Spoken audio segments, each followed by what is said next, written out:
it's a lot more relaxing, so. Good evening, everybody. Time having Welcome to Birchwood and our City Council meeting for September. I'd like to call the meeting to order. Could we please stand for the Pledge of Allegiance? I pledge allegiance to the flag of the United States of America and to the republic for which it stands, one nation, under God, indivisible, with liberty and justice for all. Our first item of business is to approve the agenda, and I have two items to add under I, Administrators Updates, add D, Tech Conversion Update, and E, Resolution 2024-40, authorizing EFT approvals. Do we have any other additions from the council? All right, hearing none, may I have a motion to approve the agenda? I'll motion to approve the agenda, Mark. May I have a second? I'll second Kathy. Kathy, all in favor? Aye. Opposed? Agenda approved. I'd like to open the public forum. Is there anyone here to discuss? Now, we'll have an additional time when we talk about road safety. So this would be for any other business that anyone would like to. Yes, go ahead. Yeah. Randy LaFoy, 200 Wildwood. I'm your representative to the Cable Commission, and I want to let you guys know, and anyone who's watching, we're having an open house on October 3rd. They're brand new facilities. You'll see our brand new truck. But I invite everyone to come down. Kind of at F in Bel Air. So, thank you. And we'll send out time and everything too. Great. Thank you, Randy. Yeah, we can do an email blast for that. Good. Okay.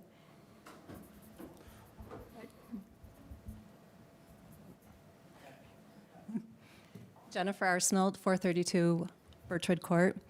I just wanted to thank council for voting to approve hiring a mowing company for the green spaces here in the city. They look great. So thank you for doing that. Thank you. Thank you. Thanks for your work on the parks. Barton Winter, 1-5 Oaks Lane. And I have a few issues that I just wanted to bring up. One, I know that we've had the music in the park, and it's been based in the hockey rink. And what I've done on a few occasions is clear brush on the outside of the rink, clear vegetation growing inside the rink, and then sweeping up. So I just want to say, I know we have a city employee, and I'm not sure why, but things have been allowed to grow, and why I've I'm perfectly fine in doing that. But in conjunction, I'd just again like to say that I understand that we've hired a mowing company to mow the open spaces and Teig Schmidt. And, I believe we're paying more, easily in a couple of appearances than we pay for water costs at the rink in flooding the rink. And so I just want to mention that, I've been asking and saying, our city employee has not been doing what I think is clearly what he needs to do in order to maintain the rink. But all of a sudden we got some people that say that the mowing is going too slow, and we're willing to pay quite a bit more than what we're paying for flooding costs down at the rink. So again, I would like to see the rink maintained well. And I'd like to be a part of the flooding process, and I'd even pay for the flooding, not the employee costs, but the water costs, right? I'm interested in having a nice rink.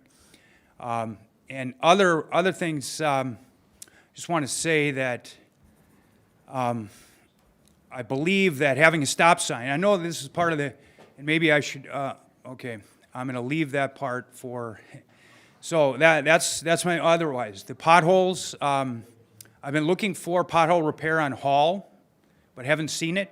And I know we're contracted to do it, but why isn't it done? Why isn't it done right away? We have a significant pothole there. People have to go around, go through. I see no excuse for that not being dealt with immediately as soon as it became an issue. And I believe it was cut out of there to deal with water main breakage, something like that. Anyway, that's my complaint. Thank you. Thank you, Barton.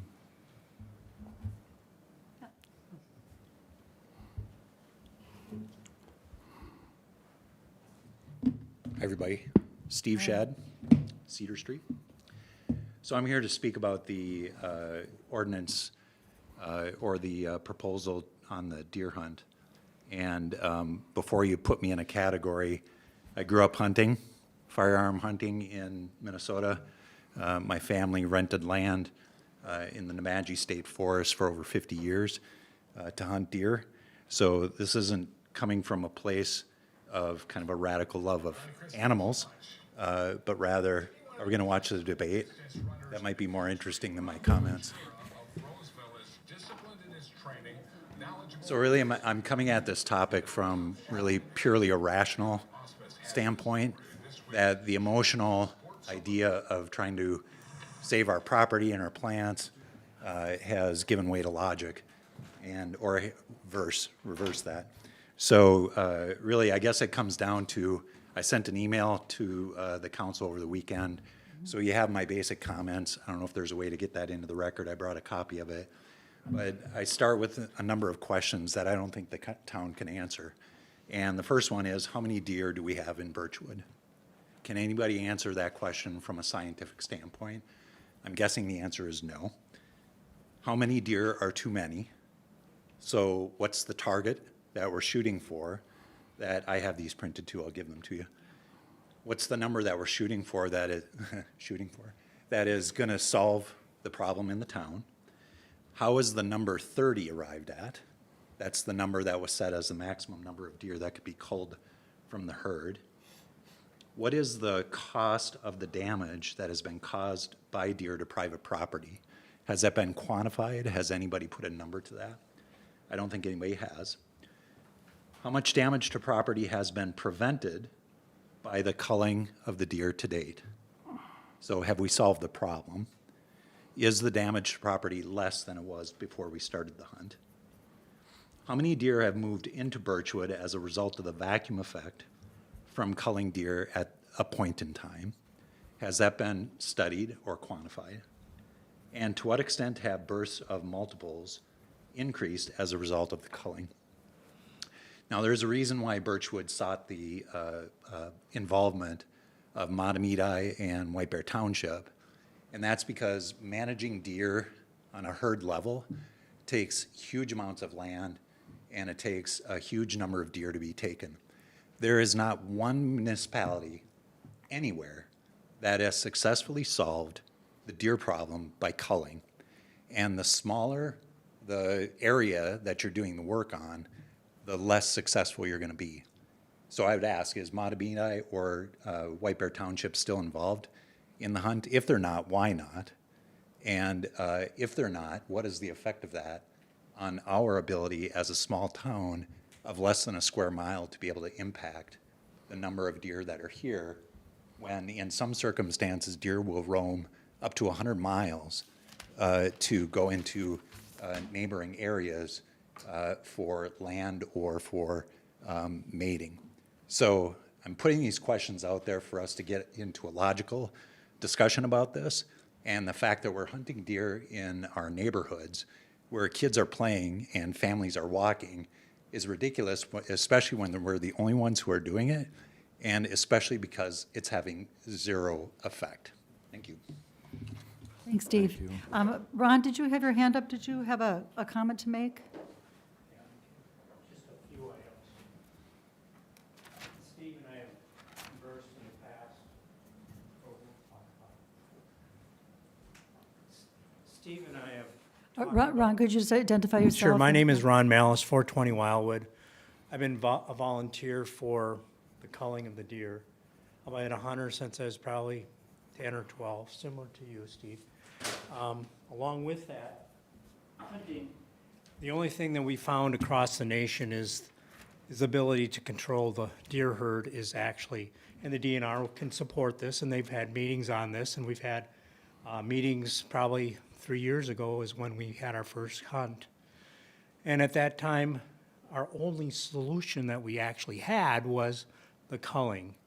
Other people said, well, you could do, you could dart them and then euthanize them or do something like that. We don't do that. And the meat is used, either food shelf or somebody would ask for it. The actual number, I think last year was 8 and I've seen at least 8 fawns. So where are we at? We're trying to at least maintain it, just because we may say that they're gonna be 30, we think there's 30 to 40 based on the count that we've had when they actually group up in the December timeframe. So does that change based on our communities adjacent? Yes, they can move. They don't have a leash on them. Yes, it's very true. But we're not alone. Grand Rapids is doing the same type of study. There's all kinds of other studies being done across the nation is what's the best way. And when I first moved here 40 years ago, the only deer I saw was a track in the construction site.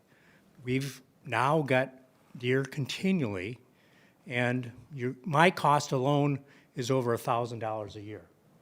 Now that I had one pine tree that was mauled because of the buck and had to replace that, and along with the flowering plants and stuff. But is that times 300? I don't know. I'm not as bad as people that are on this side of Cedar or Hall.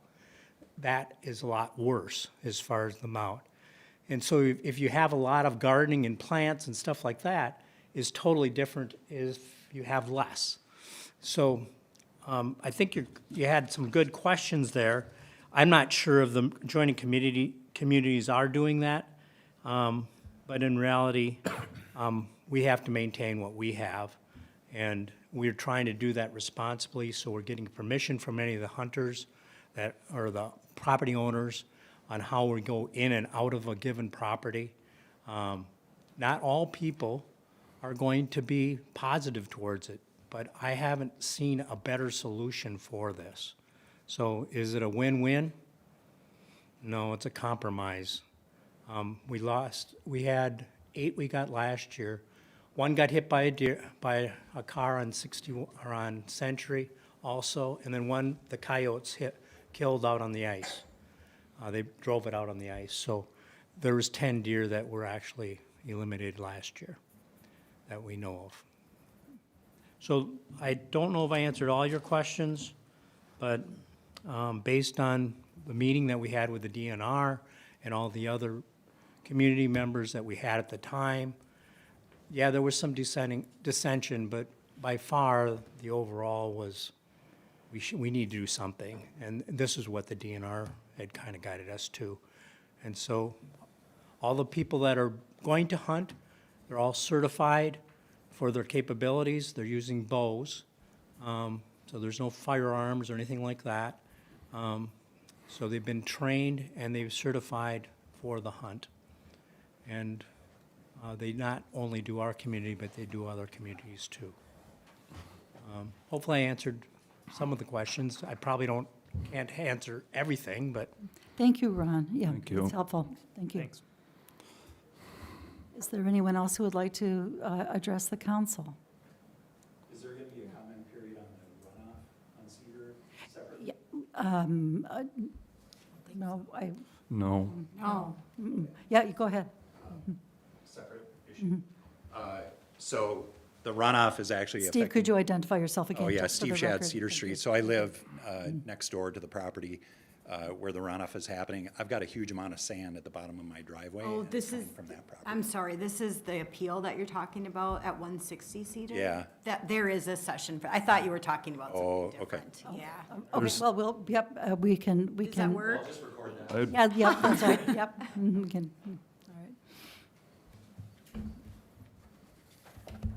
all right. All right, may I have a motion to close the public forum? So moved. Second? I'll second Kathy. All right, all in favor? Aye. Opposed? Public forum is closed. All right, our next item is announcements. Becky? Yes, we have the Birchwood Dock Association Fall Meeting coming up this Saturday, September 14th at 10 a.m. We have a fall cleanup day scheduled for October 12th from 10 a.m. to 12 p.m. The deer hunt dates have been scheduled for this year. They are September 27th and 28th, October 17th and 18th, November 1st and 2nd, and then November 21 and 22, which is not on the agenda packet. So add November 21 and 22.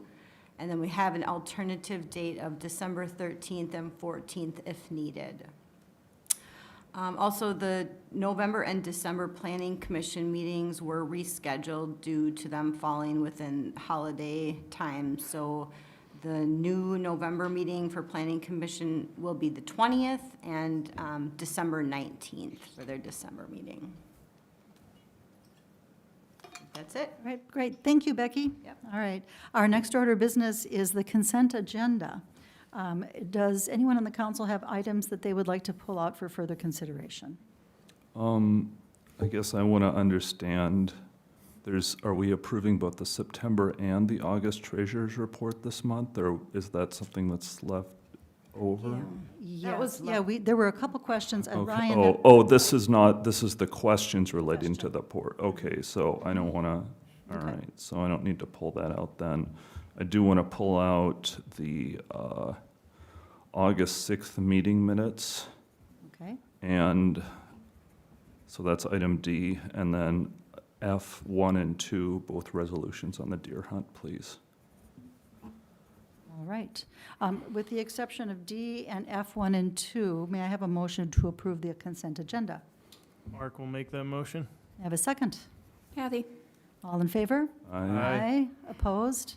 All right, a consent agenda is approved with the exception of D and F. All right, Ryan, did you have some comments to make about D? Yeah, let me just find my page here. The only question I have here is,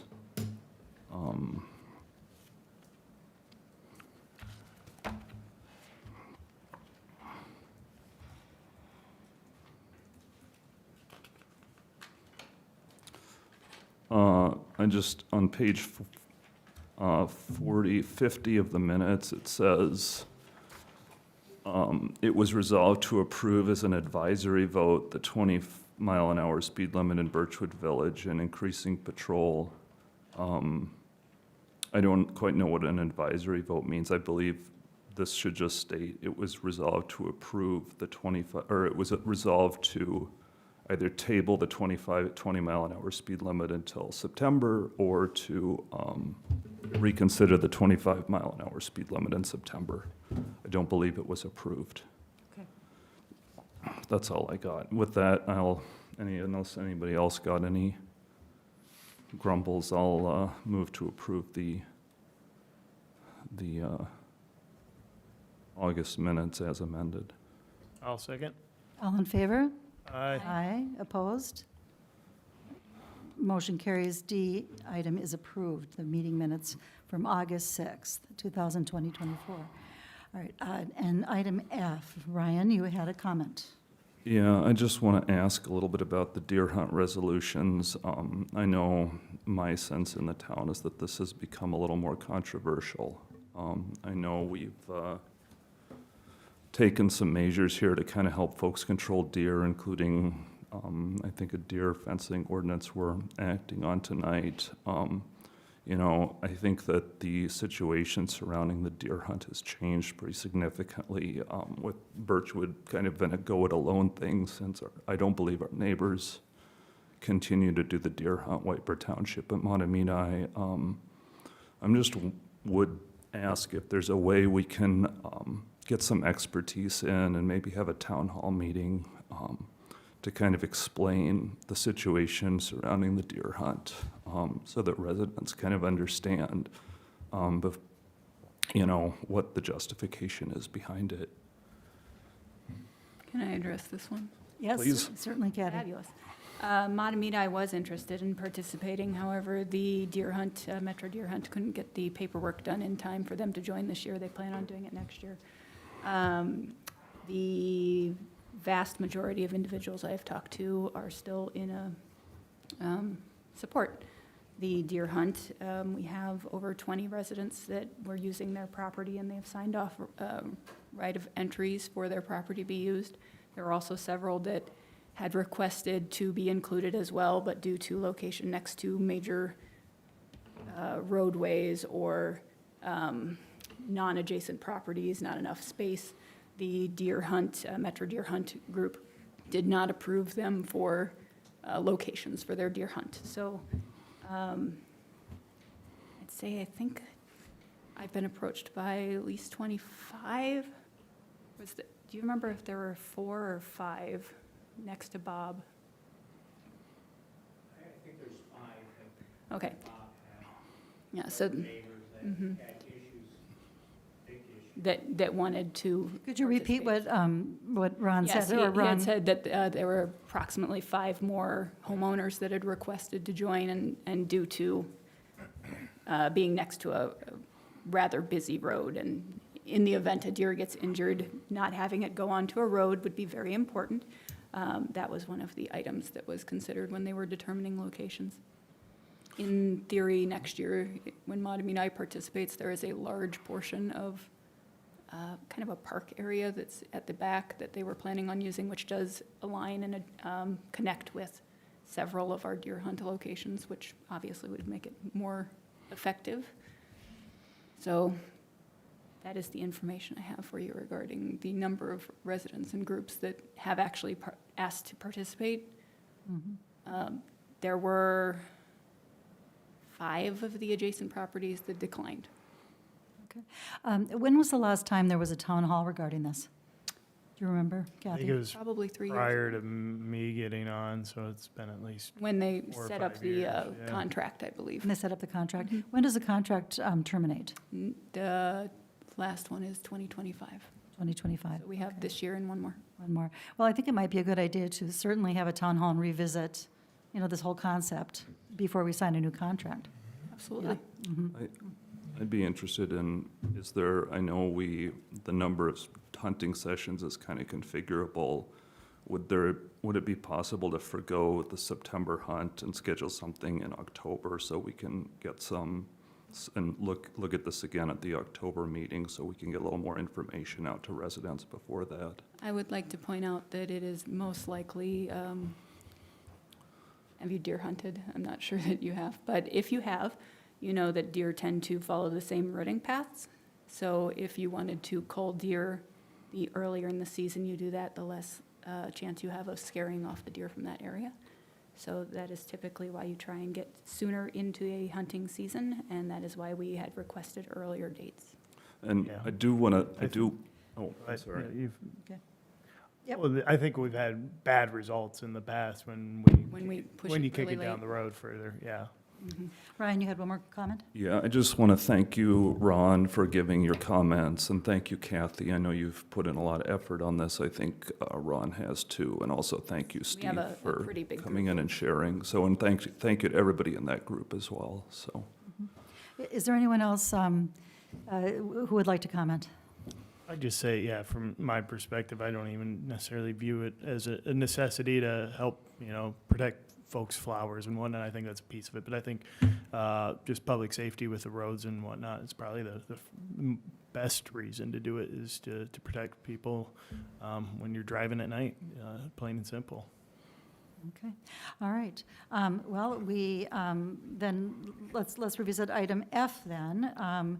May I have a motion to approve the deer hunt resolutions? So moved. May I have a second?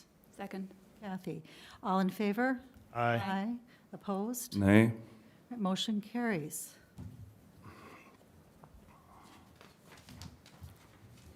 All right, our next item is, If I may, oh, certainly. you've got 2 resolutions there. Oh, She yeah, did, I said she did a motion for resolution. both. Oh, I just Or heard should I do them resolution. separately? Sorry. I didn't Okay. hear the, We can do them right that way, right, Alan? Well, it was They're under, helpful because there's 2 just go. different things and yeah, it was under item F, under the consent agenda, so I just asked for F. We can go through them one at a Oh, time. we can, so. certainly, yeah, just helpful when you have Okay. an A because the next one might be a certainly. an A. Okay, may I have a motion to approve Resolution 2024-36? So moved, Mark. May I have a second? Second, Kathy. All right, all in favor? Aye. Opposed? Nay? Motion carries. Resolution 2024-36 approved.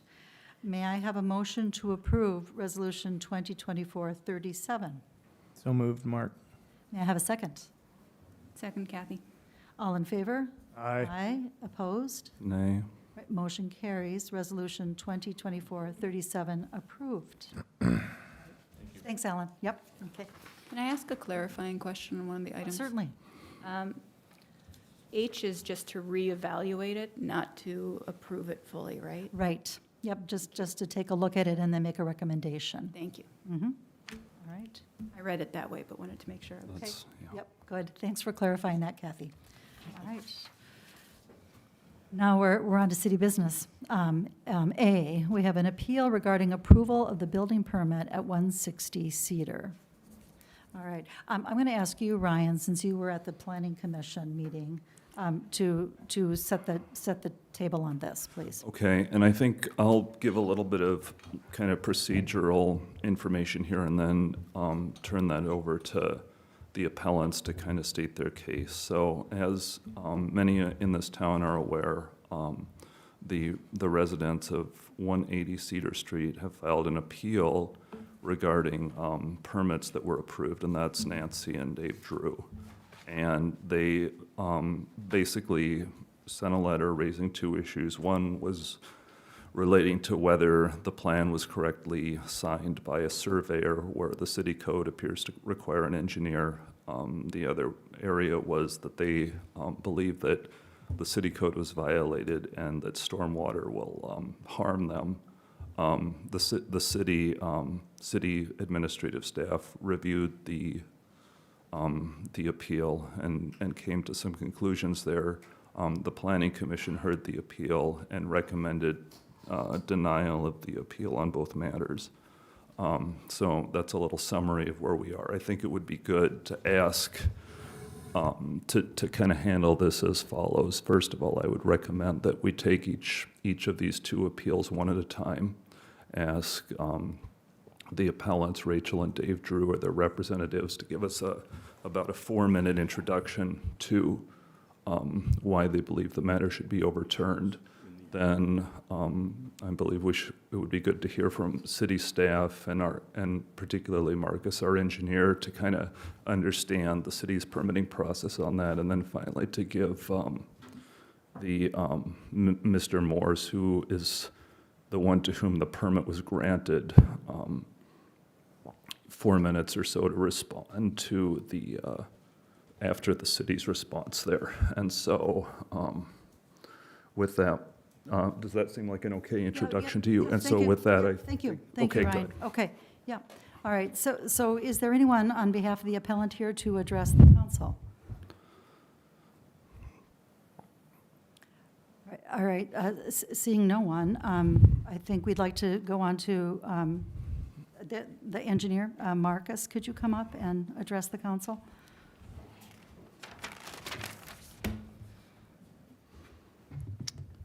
Thanks, Council. Marcus Johnson, City Engineer. Yeah, so you guys have saw my response. I'm here for your questions, anything else that we want to further the conversation on, so. Why don't you just give us a little introduction? I think it's a little, you're not the person to state this, so I guess I can, since the appellants aren't here. The main thrust of this appeal is that Mr. Morse, the person to whom the permit was granted, submitted a survey, and our city code says that the survey, in this case, must be signed by a licensed engineer. The survey was signed by a surveyor. Is that a good summary of the Correct, appeal? yep. Okay, and could you give us a little bit of your analysis about how you determined how you determined the merits of that particular issue? Yeah, so as far as the stormwater concerns, there wasn't a design here that I saw that would require an engineer's signature. So going to the MPCA's requirements, they don't require an engineer's signature. You do require a surveyor's signature for marking out, make sure the property lines are accurate, make sure we have any setbacks, and that being said, that everything's in a good position to make drainage work. So With that being said, I looked around, I saw the city code had an engineer's signature on it. I asked why that was or if it's been enforced, and I didn't see a whole lot of response of why it was or whatnot. I checked local towns around, and they just require a licensed surveyor either or. And so that's kind of the direction I went. And Marcus, you are a licensed professional civil engineer? Correct. Yep. Okay, and how would the survey have differed had you done the survey? The only difference would have been my signature on it and my license number. Thank you. So, Okay, thank you, Marcus. All right, regarding the second part of the appeal, I guess, since the appellants aren't here, do you want to introduce that then to Marcus? Yeah. I mean, it's a little Yep. interesting, but one sec. And Madam Mayor? Yep. Just in articulating that prong of that part of the complaint or the appeal, that was even a two-part piece. So I think it's appropriate to ask your witness or your engineer about the handling of the stormwater. about the, Part one, It's part 1B, if you want to call it that. yeah. Part 1A is about the necessity of a different professional to sign off on the plans. Part B is the stormwater management plan must detail how stormwater will be controlled to prevent damage to adjacent property, quote unquote. And the appeal is that there are no drainage control structures or any provision for impoundment, containment of water at or within 160 Cedar Street. do you want to address that, Marcus? Yep. I can address both of those. So since there was no conditional use permit pulled for this, the impervious area was at 7%. So we don't meet the criteria for it being at 25 to 30%, like the city code calls out. Excuse me. There wasn't additional work that was asked of the owners of 160. I did, just for my check, since there's a low spot that's not coming out, I looked to see roughly what the drainage area was. There's not a whole lot of calcs to it. There are calcs that can be done, but as far as that goes, there was 3 feet of separation roughly, just to summarize between the two. So I took that area, kind of roughly knew. The code doesn't specifically say what kind of storm we're looking at as far as the size goes. So, and what I mean by that, just to clarify for those that don't know, is you can get a ½ inch of rain in an hour, and an hour it's a lot. But for most storms, for my career, for bigger ponds and stuff that are working with commercial areas, we're looking at 10, 15-inch storms, which is significantly more. So I kind of took that in the code for conditional use and variances. I kind of took that 1.1 that's in there, and we're not even anywhere close. I think that's what it is. But anyways, so I didn't see a concern for flooding. Now, that's not to say that we're not going to get a 10-inch storm and we're going to maybe have issues. But at what point, what's that level that we're shooting for design, if that makes sense? It's not really clear. So when you evaluated this, was your view to evaluate it to find what was reasonable? Yeah, trying to find that reasonable figure or amount. There is a little bit of a benefit that this is the second wettest all-time record rain for this season. So if they haven't gotten water in yet, it's actually good news for them. And I also had, while Jack's been out there periodically, I've had asked Jack to check in that back, because that back is slightly filled in with the pile that was there. And so it's going to be worst case scenario. Plus you have the silt fence, which is cutting off drainage from neighbors, but it's also keeping everything water within a intake. couple feet of the property line. So, Jack, would you like to address us about your findings there? Oh, sure. Thank you. I will probably call you back, Marcus, but thank you. All right. Jack Kramer, building official. So basically, on my inspection processes, I've been involved with looking at the silt fencing and the concerns with the property and making sure it doesn't affect the neighboring property for any kind of silt being gone past the retention area of that silt fence. Basically, we see everything contained. One of the most surprising facts on that property is the type of soil that I noticed, which is kind of unusual for the area.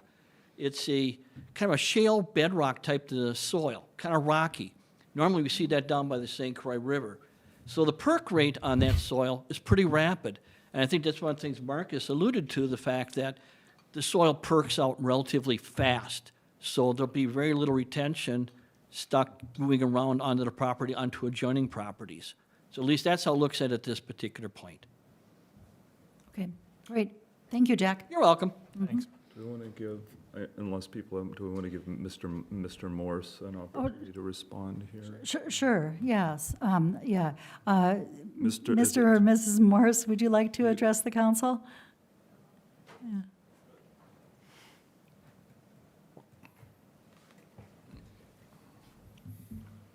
Name's Avery Morris. I'm building on 160, soon to be a resident there. Welcome. Thank you. I just say, like, just with working with all the city officials and kind of staff, that I feel like very confident in their ability to issue a good permit. And kind of every question I've had, they've answered in a way to it, and also been able to kind of meet compliance with the code and stuff. So I feel very confident with that. And also, I'd agree with all the rain we've had. I'm surprised with how well the land drains as well, because I've gone out after, a few weeks ago, we've had some really heavy rains. And yes, right after the rain, there's a little bit of water, I would say, in those low spots. But you go out there, later in the day, and it's pretty much, maybe it's a little wet, but it's dried. And then the day after, you can't even tell there was water there. But overall, I would say I feel very confident that the city issued the permit in a right way, that there's nothing wrong with it. So, thank you. Great. Thank you. Thank you. Welcome to Birchwood. And Madam Mayor, just so we're Yes. clear too, for the record, that, this is an appeal of a city decision and it Right. has nothing to do with what the Morses did. Nope, they're here, So it's we clear. wanted to hear from them, yeah. Yep. Okay, all right. Is there anyone else that would like to address the council on this matter that is here tonight? Right, okay. Well, do we have anything more from Marcus? Ryan, did you have another question for him before we Not on the go first- into the not on planning the first commission matter. recommendation? Would you like to go over the planning commission recommendation briefly? Ryan? Yeah, so the planning commission recommendation, the planning commission looked this over. It did not distinguish between the intent of the code and it couldn't determine the intent of the code when it specified engineer versus planner, and it determined that that was not that was not a violation of the code, and as a result did not harm Mr. and Mrs. Drew. And so it recommended, in that case, denial of the appeal. Okay, all right. Do we have, all right, so we have that, your summary of the planning commission reasoning. Are we at the stage where we'd like to consider our action on this? Do you have any comments, Kathy? Yes, I had already commented regarding how wet the season has been, second wettest on record. So again, that bodes well for, if they don't have water yet, there's a pretty good chance they won't. Also, the property is still under construction, which means landscaping and sloping, all of the things regarding finishing a house still need to happen. So I'm fairly confident that their engineer and our engineers will be reviewing everything again. So I feel that we are okay. All right. Mark, did you have any comments? No, I'm confident in our staff and what they approved initially, and then their most recent review, and also the planning commission recommendation. It all seems to be pretty straightforward. So, yeah, I'm ready to vote on issue 1 for sure. All right. Ryan? Do you have any other comments? Yeah, I just will say, I have a lot next to me with one house on it that's 3 separate lots, and I can kind of understand where the Drews are coming from. I worry that, you know, someday somebody might come in and basically build 3 houses there, and I mean, I understand the concerns. I think it's really important that the city communicate well on these zoning matters. Having said that, I agree with, you know, Mark and Kathy on the merits of the appeal, but I do, you know, understand kind of the concerns that the Drews have, so. That's all. Okay, all right. Well, as regards to issue 1, Birchwood Code 3010557, stormwater and erosion control plans. May I have a motion to deny the appeal on that issue? So moved, Kathy. May I have a second? I'll second, Mark. Is there any further discussion? All in favor? Aye. Aye. Opposed? Motion carries. All right, issue 2. It's Birchwood Code 302.050. To reduce the unwanted harmful effects of stormwater is a policy of the city of Birchwood that each property within the city manage its own stormwater to limit runoff into streets, waterways, and neighborhood properties. Also B, Birchwood Code 302.0552A1. No construction or alteration of new or existing structures shall be done to increase the stormwater rate runoff from the parcels. And may I have any further discussion on this? Comments, Kathy? Are you taking A and B together then, and not C, D, and C and D? Are you grouping A and B? I'm following the working of the planning commission. Oh, It looks like they had taken the second part altogether, so I'm just, the way the appeal letter is written is a little confusing, I think, but. well, we certainly can. It's up, like, do you want to just ask Alan? I don't know. Oh, Alan, I'm just following the planning commission's reasoning just here. trying to- What do you think the best way to do it would be? Not I think it's tangle pretty this clear more. that they lumped that all together as well. Okay. Okay. And so I think as you guys go through it, you know what the recommendation is because it's there in black and white. And so I think for purposes of your record, because you're the decision-making body, should probably walk through the actual appeal itself, and then Marcus can address the points that are made in the appeal, A, B, C, D. And again, you've got the Planning Commission's recommendation, and go from there, just so we're making a record on what the decision is that was made and how we're supporting that and staff. So then you'd start then logically with A, which you gave the preamble to, essentially. Okay. All right. Marcus, could you address issue A, please? Thank you. So 2A. Excuse me, issue 2A.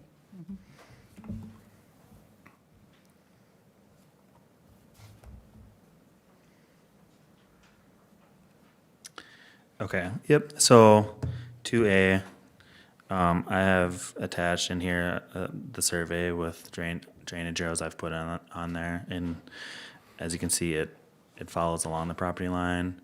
It doesn't cross the property line. There's drainage coming from neighboring properties that come onto his property. So, to me, if 160 crossed the property line, we would be in a whole different conversation, but that's how I viewed it. Okay. You had mentioned that there was, sorry. No, go ahead. The silt fence, you said there's some of the runoff where it is stopping that. Yeah, yep, silt fence I think it's like about a foot off, I think, roughly. Yeah, a foot and a half. Yeah. So, There's some aggregate and such in there that maybe needs to be moved back so it doesn't overrun, maybe? Oh, I see. Oh, okay. Could you repeat what Mr. Morse just said? Sorry, Yes, Mr. thank you. Morse had mentioned it was 4 to 5 feet off the property line, the silt fence. yeah, so the silt fence, it's not very permeable, so it's stopping pretty much most things. I haven't double checked down there. I know Jack was down there to see how clear it was at some point, but I was there probably a week and a half ago, something of that nature. Some of the silt fence was quite high with some silt, but it wasn't overflowing, anywhere near overflowing the edge of the top of the silt fence. But I did contact the owner's father who's at the property, and I said it'd be a great idea to move that away, get the stress off that silt fence so it didn't have a breakthrough. So hopefully that's been taken into account. So with the water moving, moving that aggregate towards that fence, is there concern that when that fence is not there, that the water would then end up on the property? well, they'll still have to reshape everything. Landscaping still. Yeah, the landscaping stuff. So Okay, Okay. that was all my questions. Okay, all right. All right, and then as regards B, 302055-2A1, no construction of new structures on land topography shall be done to increase the rate of stormwater runoff from the parcels and compared to the runoff rate before. Could you address that one, Marcus? yep. So as far as the downstream storm sewer goes, talking about the city's facilities, that was designed back when there was a house there existing. So that impervious is already accounted for. Now, that's not to say that for the remaining 2 lots that we shouldn't double check the calculations there to make sure that those aren't gonna get overwhelmed. But as far as that goes, we're sitting good there. Actually, comparing that, you're reducing, but that's a different story. And then as far as increasing the rate, the back is obviously, as we just addressed, it's sitting back there and infiltrating. The front, it's a pretty gentle slope coming down to the street, and there'll be some infiltration as it leaves the driveway. There'll be a little bit that goes down the driveway and down on the street, but I don't think the city would, I don't think it'd be in the city's best interest to have people's property lower than the street and taking on the street's water. So, Probably not. No. so it's hard to not to have a little bit of an increase for any new build, I guess is my point, on the public street. But, and this plan, we're trying to minimize it as much as possible. So are you interpreting the ordinance in what you feel is the most reasonable way? Correct, yep. Thank you. Right. Does anybody else have any questions for Marcus? Alan, And I have know advice it's for us? I know, well, my light's on, right? Obviously, it's in the written materials, but, you know, I think it'd be helpful if Marcus just go through again the methodology. You know, the fact that there were existing structures in this area before. Yep. And just kind of flesh out some of the things that you looked at to compare this to the build and what was there before. Yep. 'Cause it was really your assessment. Yep, so generally, back, I wasn't around here when the house got tore down. I looked at old Google images, so I did note that later down of what my rough calcs are as far as the impervious goes, just to kind of see there, as shown on the survey, there's existing contours, and the drainage patterns both in the front and the back didn't really change a whole lot. So I didn't really see a whole large amount of water coming one way or the other versus what was there prior. Now that's, you know, vague since we didn't tear the house down and have a survey of the existing house, but that's just generalizing my thought process of it. As far as the square footage goes, I don't know, when we look at all 3 properties, the impervious will increase as a whole, right? But as far as this property goes, we're decreasing compared to what that existing house sat on. I took that pretty lightly as far as it's just mentally. But then, should the next 2 properties build, they'll be required to keep all the water onto each one of those lots compared to what they do right now, which is drain onto the back corner that we've been looking at. And so should that not happen, then there's going to be either a different process, different things as far as like conditional use. How are we managing the water? We're going to be looking into that more when the future builds happen. But since 160 kept everything on, that process wasn't needed at the moment. And I don't think I'm missing anything so far. Okay. All right. Any more questions for Marcus? All right. Are we ready then? May I have a motion on issue 2? So we're taking, okay, do we do C and D? I was gonna say, you're not quite done with that one yet. Okay. It's a multi-part. Yeah, we gotta get, yeah, Sure. we're all working together here, so. That's great, Ryan. Okay, I'm looking at this in ICB, I'm, Oh, you're going through the planning, I'm going through their Okay. letter. Yeah, if you go back to Page page 71. oh, the 112. appeal letter, okay. Yeah, and do 111, you want me to read it? Yes, please do. Okay, Yeah. so Birchwood City Code 306030 requires a description of the soils of the site, including a map indicating soils type of the areas to be disturbed. This has not been done. A site construction plan is required, including locations and dimensions of all temporary soil and construction materials. This has not been done. Locations and dimensions of all construction site erosion control and permanent stabilization methods to meet city and state code, both during and after the construction process. This has not been done. Schedule of anticipated starting and ending dates of each land disturbance activity and construction site erosion control, stormwater runoff control, and inspection and maintenance activity. This has not been done. Plat of final site conditions is required, including a drainage plan of the developed site, including final stormwater drainage systems and natural drainage patterns on and immediately adjacent to the site, with delineation of the direction in which stormwater is contained from the site. This has not been done. Go ahead, Marcus, Okay. please. Yep, so short and sweet answer to the 306 code was, is that its conditional use section as far as I viewed it, and so this didn't apply. Okay, Marcus, could I just ask if all of these sections had been applied as, and we take basically the applicant's claims here as true, how would the approvals differ for this project?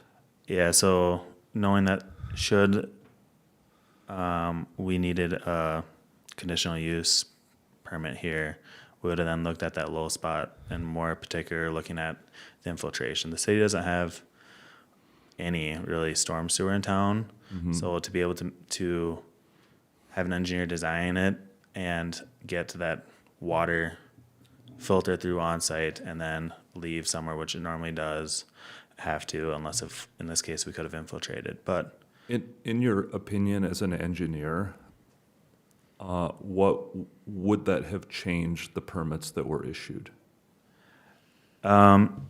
no, at the end of the day, there's very few things that we could have done. The only thing if we would have went through conditional use is we would have looked at getting a boring there to make sure it's going to infiltrate. Okay, and without knowing the results of that, there's always it's possible. Okay. Correct. And then should it not be able to infiltrate, the only difference would it be to decide what that amount of storage we want to see back there is. So if that's lowering it a half a foot, that would be the only other thing you could do back there. But I did look at the storage, and it would take a very, very, very large storm, as we've seen this year, worst case scenario, and we just haven't seen flooding from either property. Okay. All right, any more questions for Marcus? On C? Okay, all right, G, all right. Birchwood Code 306030B, demonstration that the work will not adversely affect the adjacent parcels on the land. Yeah, so this again, the drainage is staying on the property. And I haven't seen any communications from the engineer that they list or said that they've consulted to discuss what he's viewing it as, or viewing the site as. That goes into terms of what storm is he looking at. And so that's the only thing where you'll later on you'll see that I can't really respond to the claims made because I don't know what parameters he's basing his off of when looking at that. And I noticed, I mean, this is outside the realm of what's before us, but they said the lot immediately to the west of 160 drains almost exclusively to their property. Yep. There's quite a bit that drains over there as well. So how's that work? Skip around a lot?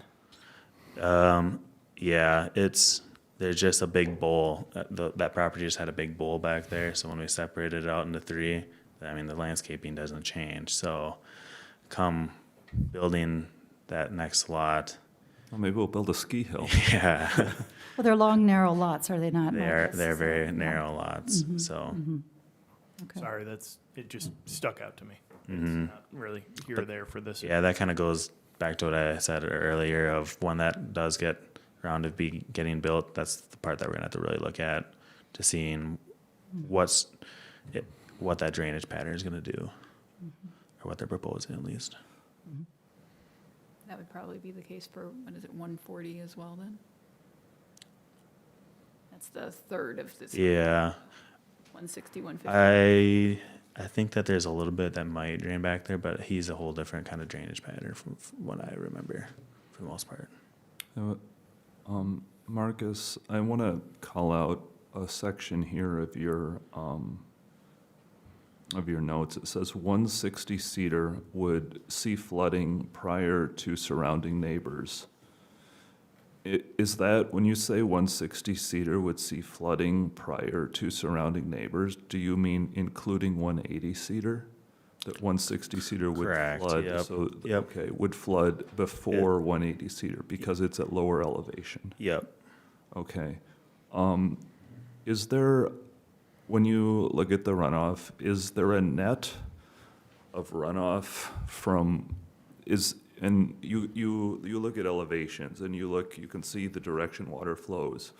Is the net of water runoff between 160 Cedar and 180 Cedar? Is it from 160 Cedar to 180 Cedar or from 180 Cedar to 160 Cedar? I would say, comparing apples, 160 has more drainage coming onto his property than he's putting back there. He has a pretty small area that's going back there. So the net of drainage is from 180 Cedar, in your opinion? Yeah. Is from 180 Cedar onto 160 Cedar? Yep. Okay. And under the Drews, Mr. and Mrs. Drews' interpretation of city code here, where they basically say that there should be no increase in drainage, does the Drews house,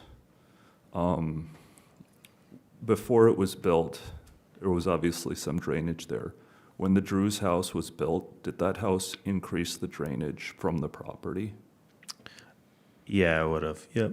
Assuming So, there wasn't a house there before. Under the Drews' interpretation of city code, the Drews house is in fact non-conforming? Correct. Yep. Correct. Okay, so if we take the Drews' interpretation of city code and apply it to their own property, they're actually pushing water based on their construction onto Mr. Morse's property. Correct. Yep. Thank you. Thanks for all your work on this, Marcus. Thank you, Yeah, Marcus. thanks, guys. Thank you. All right. Well, are we, any more comments from city council? All right. May I have a motion on issue 2? Ryan, would you like to make that motion? Sure, I will move to deny the appeal of issue 2 on Birchwood Code Section 301.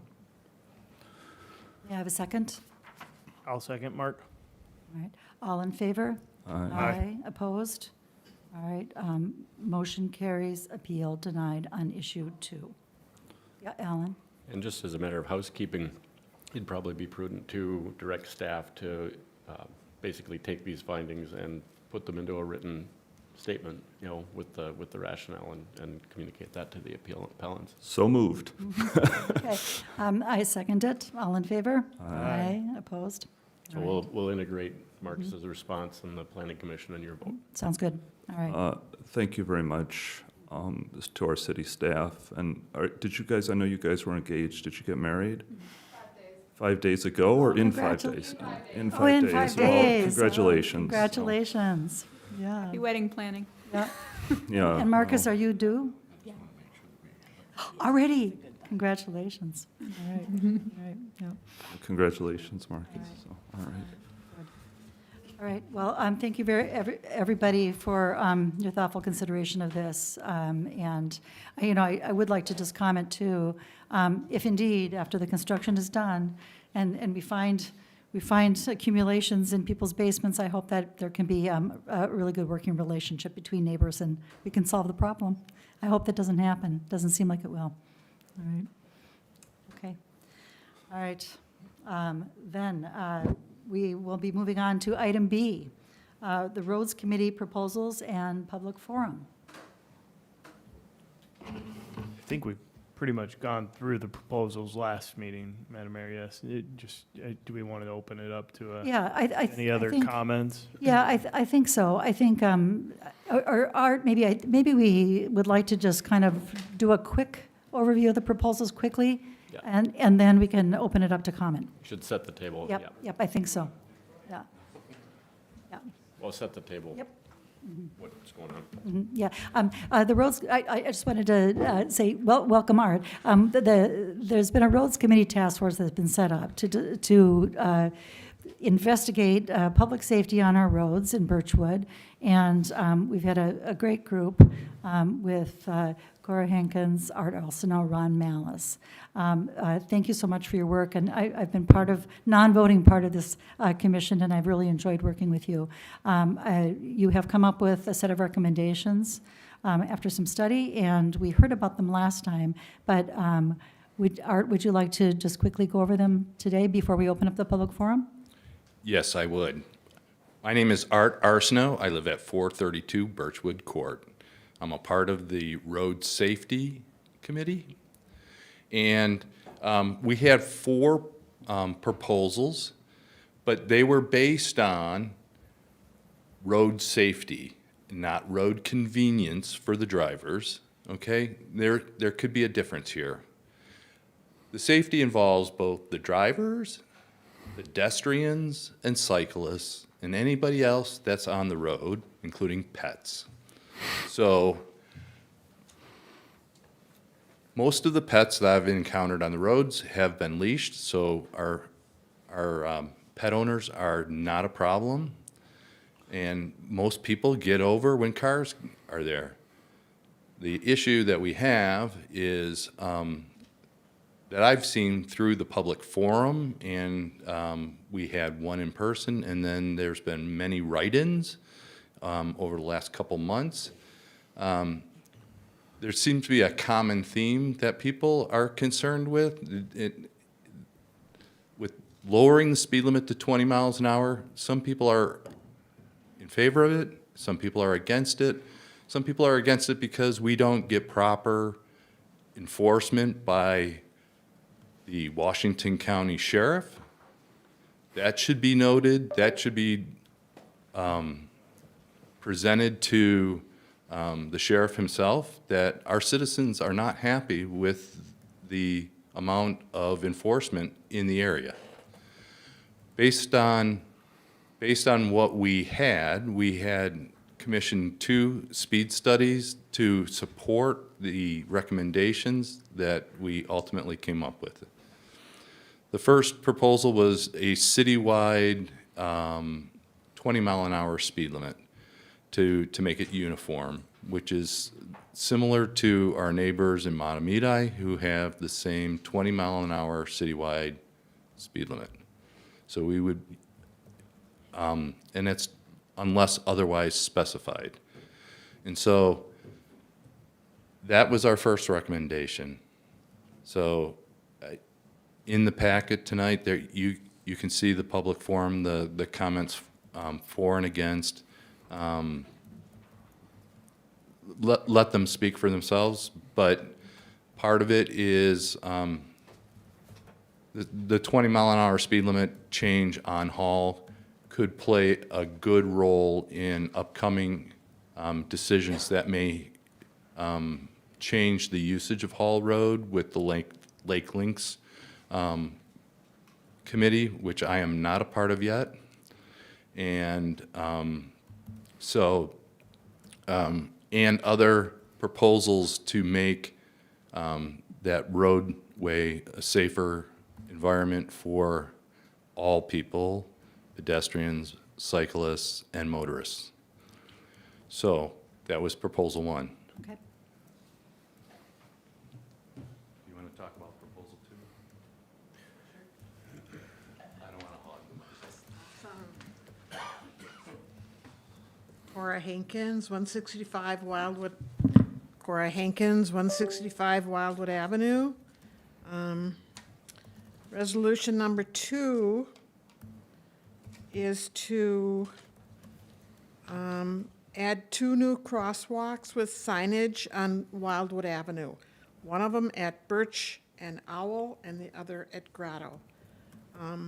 We had one of the issues around Birch and Owl is it's a walkway between Owl and the easement, so people are walking back and forth on that roadway. The other thing is it's a stop for school buses from Matamidi and White Bear Lake, and buses are stopping there many times during the day. I actually saw 2 children almost got hit there with a school bus having its red lights on and the kids walking. I think a crosswalk would help that. We would like to put signs at the crosswalk that would state that it's pedestrians. If they are in the crosswalk, you need to stop. There's also a walkway at Grotto that's unmarked and unsafe for pedestrians. That's where we'd like another crosswalk. This is for pedestrian safety. This is an area that I think could be incidents there that we don't want to know about. So that's resolution number 2.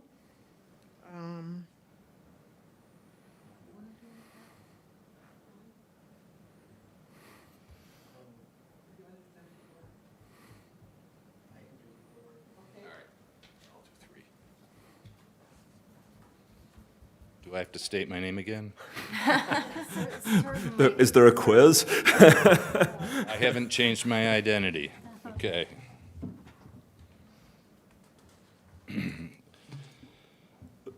Resolution number 3 was the addition of 1 stop sign on Wildwood Avenue at 468. It's before the intersection of, Or 368? excuse me, 368, sorry, I misread it. That's okay. It's at the intersection where Lake Avenue dead ends into Wildwood. And the stop sign would be stopping the southeasterly bound traffic in an attempt to slow that traffic down as it's going over a blind hill so that we have a more orderly flow of traffic. That was near one of our speed studies, and it showed that there was a significant amount of violation in that area. It was also the site of a near miss of a pedestrian getting their mail earlier this year. So in an attempt to address that, that was our 3rd recommendation. Ron, you want to do 4? I can't. Don't forget to state your name. My name is Ron Malice, 420 Wildwood. The fourth one is one that we would have to budget for, and it has to do with basically solar speed limit signs. So it would actually give you a readout on what your speed would be. They're not very reasonable. They're about $4,000 for just the material side of it. So bottom line is, we'd want to start out small, make sure that what we're doing is going to work in our community, maybe buy one, and then it needs to go into the budget for next year, being it's a large item. And then it's really the council's, on each one of these four recommendations, you can tip, it's à la carte. If you think that this one is the most important, you can say that is. We put them in the order that we thought were the most important. So 1, 2, and 3, I think are equal. 4 is something that we don't have in our community today, and I think it has it based on when we had Washington County Police here in one of our meetings. That works. It slows the traffic down when you see your speed. It happens for me anyhow. I'm more conscious now after being on this committee, actually looking at my speed more in my community and making sure that I'm at the 20 mile an hour and making sure that I'm not extending that. And by doing so, I think I'm more attentive, and I think it changes my outlook on how I approach the streets and the safety of those streets. So I think that all 4 have merit, and the council can make a decision on, okay, how quickly do we want to react to the others? Art and I said that we could swap out those signs fairly easy, order them, and do the labor. I don't know if our liability and all that coverage is there, or we could have work with the maintenance guy here and let them do it. So we're open on how much you want us to support it as a volunteer. Any questions? Any questions from the council? I have one. Yeah, Kathy, go ahead. So you had a meeting where you met with a public forum, basically. Yep. So I didn't see if you did a vote or anything during that meeting as far as interest. What we did is we did exactly what we did here, is we took all 4 of the proposals and asked them each time, what are your thoughts? Is there any dissent from that? And we didn't get dissent at that meeting. And we had support of the Washington County Police in regards to what we were planning on doing. Do people inordinately or always look at signage? No, they don't. And to be fair with them, they have spent some time, and I know they have given warnings. I don't know if they've given tickets on Hall. I've seen Bob Carson said that he's seen him pulled over in his driveway. So they have been out here this summer. How much, and do we need them more? Probably, but I don't know the workload and what else they're doing either. So bottom line is, yeah, we need to probably initiate that more, maybe from a council, that we want a routine basis, once a quarter, once a month. I don't know what that is, but we need to communicate that to our police officers so that they know that they can spend some time here and make it a priority that they at least hit once a month on a speed issue. And that will help, because people will know, hey, don't go through Birchwood speeding. And I've seen it just on my street, which is Wildwood. Okay. I know they've been invited for sure. Yes, they have. Yeah. Any more questions for Ron or other members of the task force from the council? I guess I have one more question. Okay, go ahead, Kathy. Sure. My only other question is regarding you only have new stop signs in certain areas. They're marked with pink on this little spreadsheet. All the rest of them are already 20 miles per hour? They're all existing. The ones that you see on your map that you have there that's color-coded, yeah, the existing one, I believe that there's 9 currently that are 25 mile an hour, and we would switch those to 20. And it's strictly on Hall or Cedar, calling it out, and then going from East County line all the way to where it drops into Montemedi at the far end of Birchwood. And that's where the 9 signs are. The rest are all 20 mile an hour. Time-wise, it's less than a minute. If you go from 20 versus 25, because there's stop signs too. So you think, well, boy, it's a lot. But I did measure it with Cora so that we said, well, what are we asking our residents to do? Are we being too demanding? I don't think so. I think we have that minute. All right, Mark? No other questions, just curious about the. We're going to open the public forum now, so thank you, Ron. Yep. All right. And I just want to add, I put 2 pieces of paper from additional folks. Yes, thank you. We have these here on our 2 additional comments from citizens that'll be made part of the record as well, that are here. You Okay. have the other ones that were emailed. Those are in the packet. They're in the, they should all be in the packet, so Oh, we these should, are the new email ones. these are the new ones that were not included in the packet, but we have them here and we will include them in the packet. Yeah. All right, I'd like to open the public forum. Yes, please.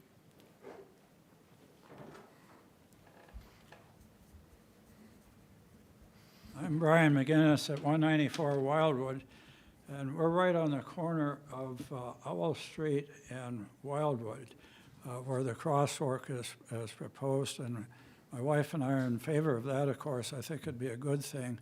One thing that really should be done, though, in conjunction with that, is have a warning sign a little bit down the block on each side, because the visibility is not particularly good for that corner because it's on where Wildwood curves. And the lift station generator is an obstacle coming westerly, and the corner is an obstacle the other way. So I think there should be a crosswalk ahead type sign at that location. I'm in favor of the 20 mile an hour speed limit. That sounds pretty good to me. The stop sign at Grotto would be good also. I'm on the committee for lake links, and we had talked about the speed indicator signs, the automatic solar control ones. So I think that would be very compatible with the Lake Links Committee, where our main issue has been safety also. Safety for the users of the trail, safety for the citizens of Birchwood and other people that might be coming through, not in a trail use, but with a vehicle use. One thing that bothered us from time to time this last summer and other times are ATVs and golf carts going down the trail between Owl Street and Birch Street. The park's ordinance prevents such use of vehicles within the parks. I think that should also be prevented on the trails. And I think there should be consideration of prohibiting such vehicles on the public streets also, because they're smaller than cars, they're less visible.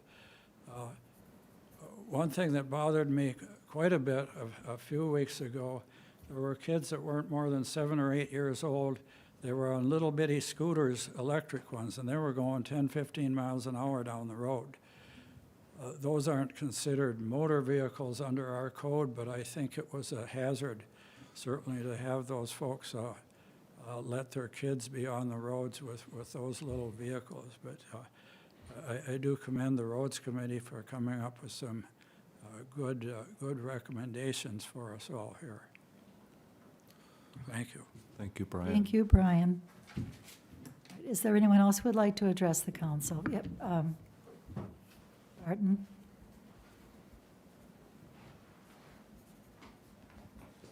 Barton Winter, 15 Oaks Lane, and I know I did speak a little bit about what I thought of the proposed reduction from 25 to 20. And that's first thing I would like to say, I know Montemita does have that, but it's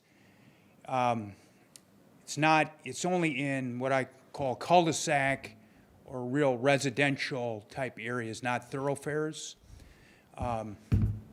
And as I pointed out, I said, there's been substantial traffic calming. You know, when we first moved in here, I don't believe, there was probably a stop sign at J Lane, but the other three were not there on Hall Avenue, right? So we got 3 new stop signs there. And that has really slowed things down, I believe. So the issue is, do we need 20? No, I don't think we do. I think that's just overkill. But Hall Avenue itself is a thoroughfare. I mean, it used to be the trolley, right? And in my opinion, it's too narrow. It should have wider shoulders, wider paved shoulders. It's too narrow. And as I said just a little bit ago in the opening public comments, that there's some substantial potholes there. That's seriously a problem, not 20 miles an hour, but having divots in the road surface itself for cyclists especially, and being left there for months. So, you know, I can't see how you can be serious about, you know, making things safer. Now, as far as the stop sign proposed at 368 Wildwood, which I believe is up above the hockey rink where it tees with Wildwood. And there's already a stop sign going the other way, as I see it. And my real thing is going down the hill on Lake Avenue in the wintertime or other times. There are people that are parked on the edge of the road there, narrowing the road, which is not, you know, and I believe it's not been very well enforced. I'm not sure if it's a no parking or it's certain times of the day that it's not allowed to park. But anyway, in my opinion, that's a serious problem right there, especially in the winter when it gets icy and you got people narrowing the road by parking in that. Somebody's got some serious vegetation growing over the road, coming up on what I would say the westbound side of Lake on the hill. Yeah, there's vegetation. That's another thing that I cleared some vegetation on Hall just below the Birchwood Avenue stop sign going east.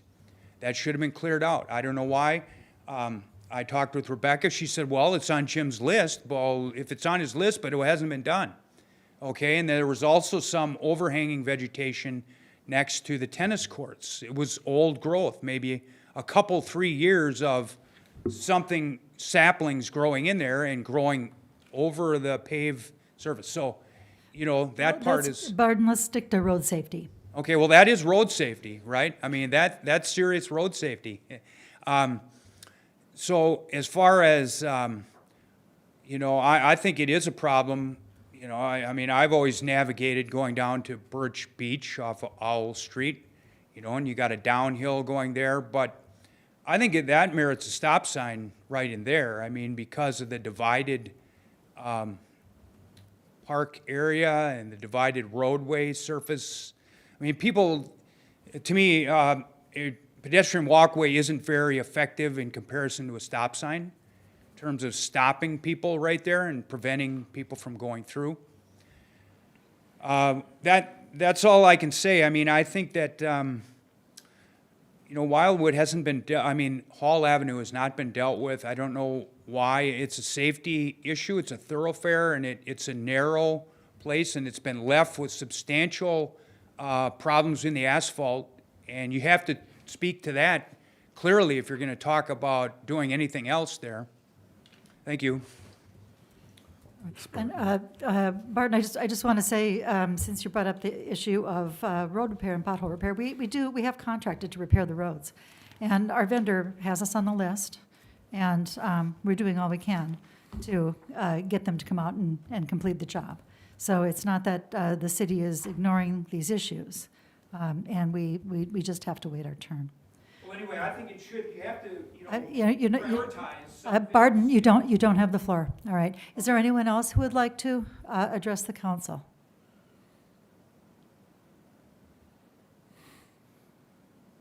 All right. All right. May I have a motion to close the public forum? Just, So moved. I have, Oh, okay. at the last, just real quick, at the last meeting, Justin wanted us to have copies of what other cities did regarding the proposal. I think we need to address that, but I think let's address that as part of the council deliberation here, maybe. Okay, sure. As this is I'm concerned about that, but I think we need to take that into account after we close the public forum, so. Sure. Okay, let's do that. All right, may I have a motion to close the public forum?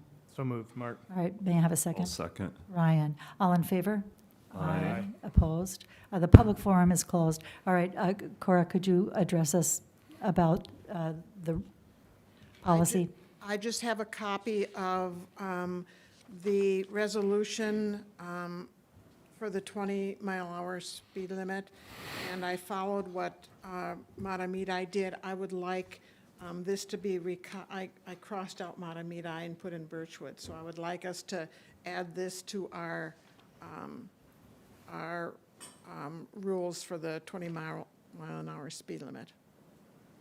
Okay, So, can you, and I can drop this off at. Well, whenever if we're going to vote on the resolutions today, though, we Oh, need to okay. know what this says. Would you read it?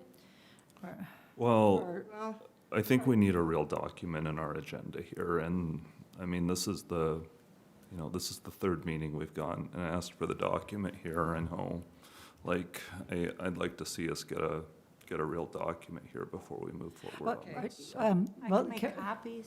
Yeah. Well, here's maybe what we should do.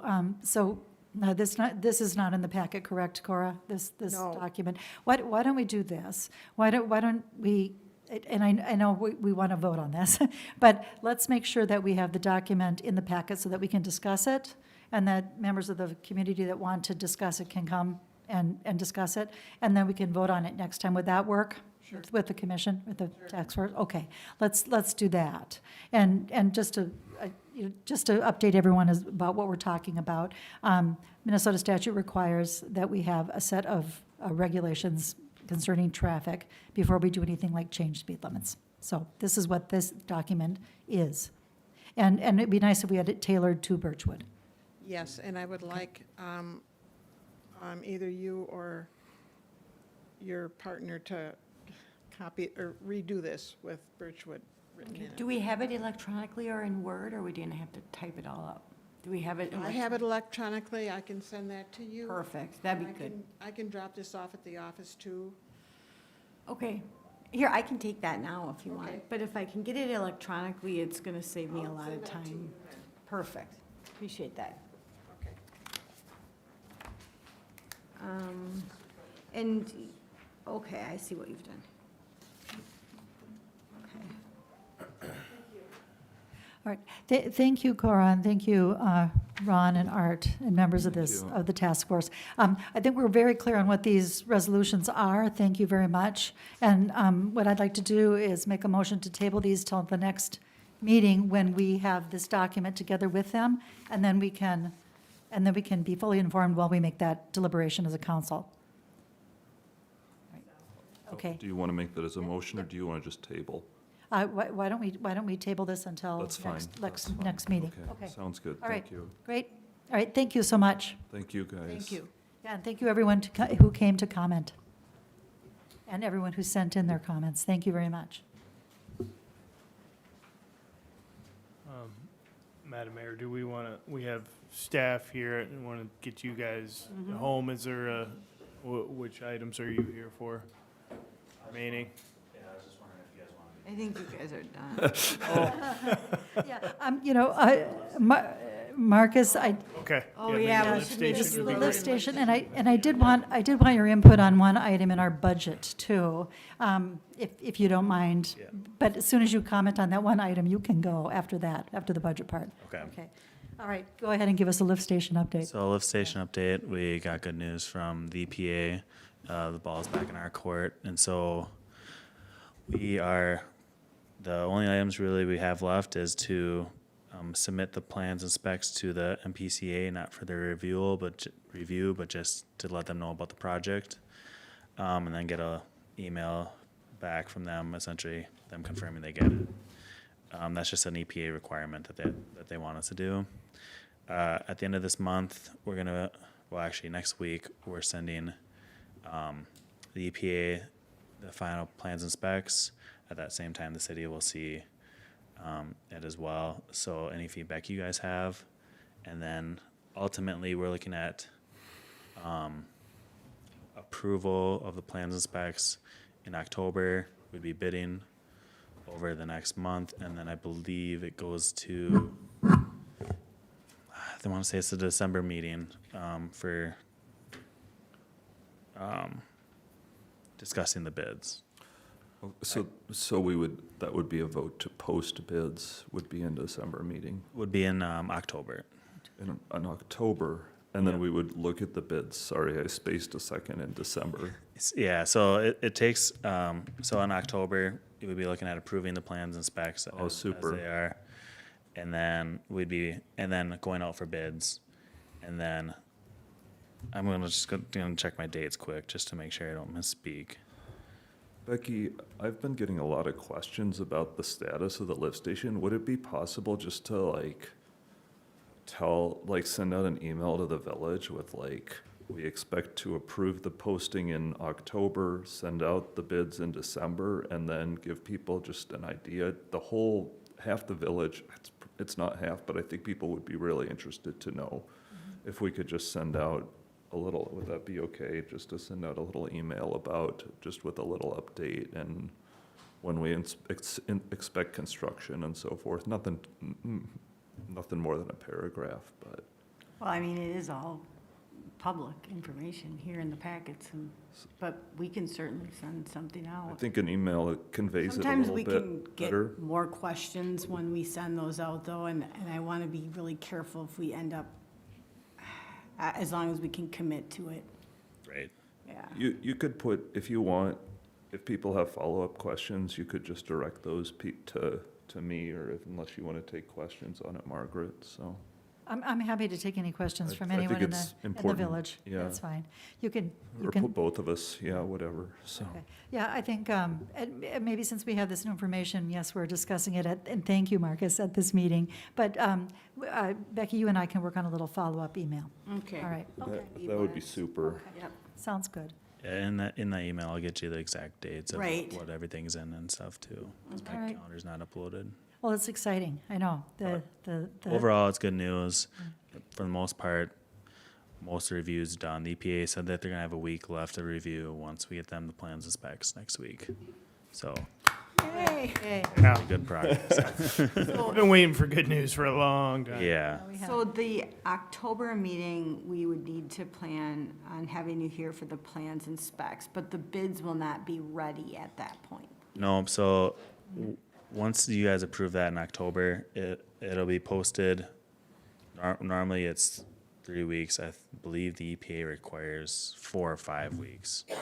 Yeah, that's what it was. It requires 5 weeks, so we won't, by the time we would roll around, we're pushed to the December meeting. We're shooting for November, but it's pushed to December. And then come December meeting, we discuss the bids with our recommendation as far as who we should go with, and then beyond that, then unless there's no more further discussion, we'd approve contractor to get started. Okay. Do you, and are you gonna request more funding at some point, Marcus, for engineering? As of right now, no. Okay, well, that's okay answer. Yeah, we will, I guess, let me back up, I guess. So right now, we've approved for the design. We haven't approved for the construction administration or anything like that. So yes, there would be coming up, but as far as the design goes and stuff, no. Okay. All right. And I do want to thank you very much, Marcus, you and your team, for you're really being very diligent with this and working it through the system. I know it. People have been patient. Some people may think it's taken a long time, but it certainly was not because of inaction on your part. And I'd also like to thank Becky Callan. You've been extremely proactive with this, Becky. Thank you very much for shepherding this through. And you too, Marcus. Thank you. Thank you. We need to put their names on on the lift station. No, let's not do that. I think, yeah, I'll keep mine off. Yeah, waiting for something else, Maybe on a right? bench. A like bench over there or something. nearby, maybe. Yeah, no, and, so thank you. And, Marcus, I did have one question when we get into the budget, discussion, and I'll ask you that first when we start talking about that, and then you'll be able to go. But, Ben, are you here to talk about the variance application criteria? Yeah. Should we do that next and then do the budget? Will that work for people? Sounds like a good Okay, order. all right, let's do that. Probably let everyone know what Yep, agenda item that is. I certainly will. All right. And instead of taking the next item, which is C, the 2025 final preliminary budget discussion and approval, we're going to take next D, the second reading of ordinance 2024-0801 concerning variance application criteria. All right. And who would like to set the table on this one? I can do it. Would you since like to do that, I Ryan? Okay. worked on this. Okay. We've been trying to get a little more organized when we bring variances to the planning commission, make it a little clear what we're asking for and what applicants are asking for. And this just makes a number of just revisions and clarifications and expands a little bit on what we're looking for when we get variance applications in. That's all. Okay, all right. I'd like to open the public hearing. Is there anyone here to address the council? Seeing no one, I'd like a motion to close the public hearing. So moved. May I have a second? Second. All right, I call Kathy. All right. You All get in the next favor? one, Mark. Aye. Aye. Opposed? All right, public hearing is closed. All right. And then Ben, did you have comment? Did anyone have questions for Ben?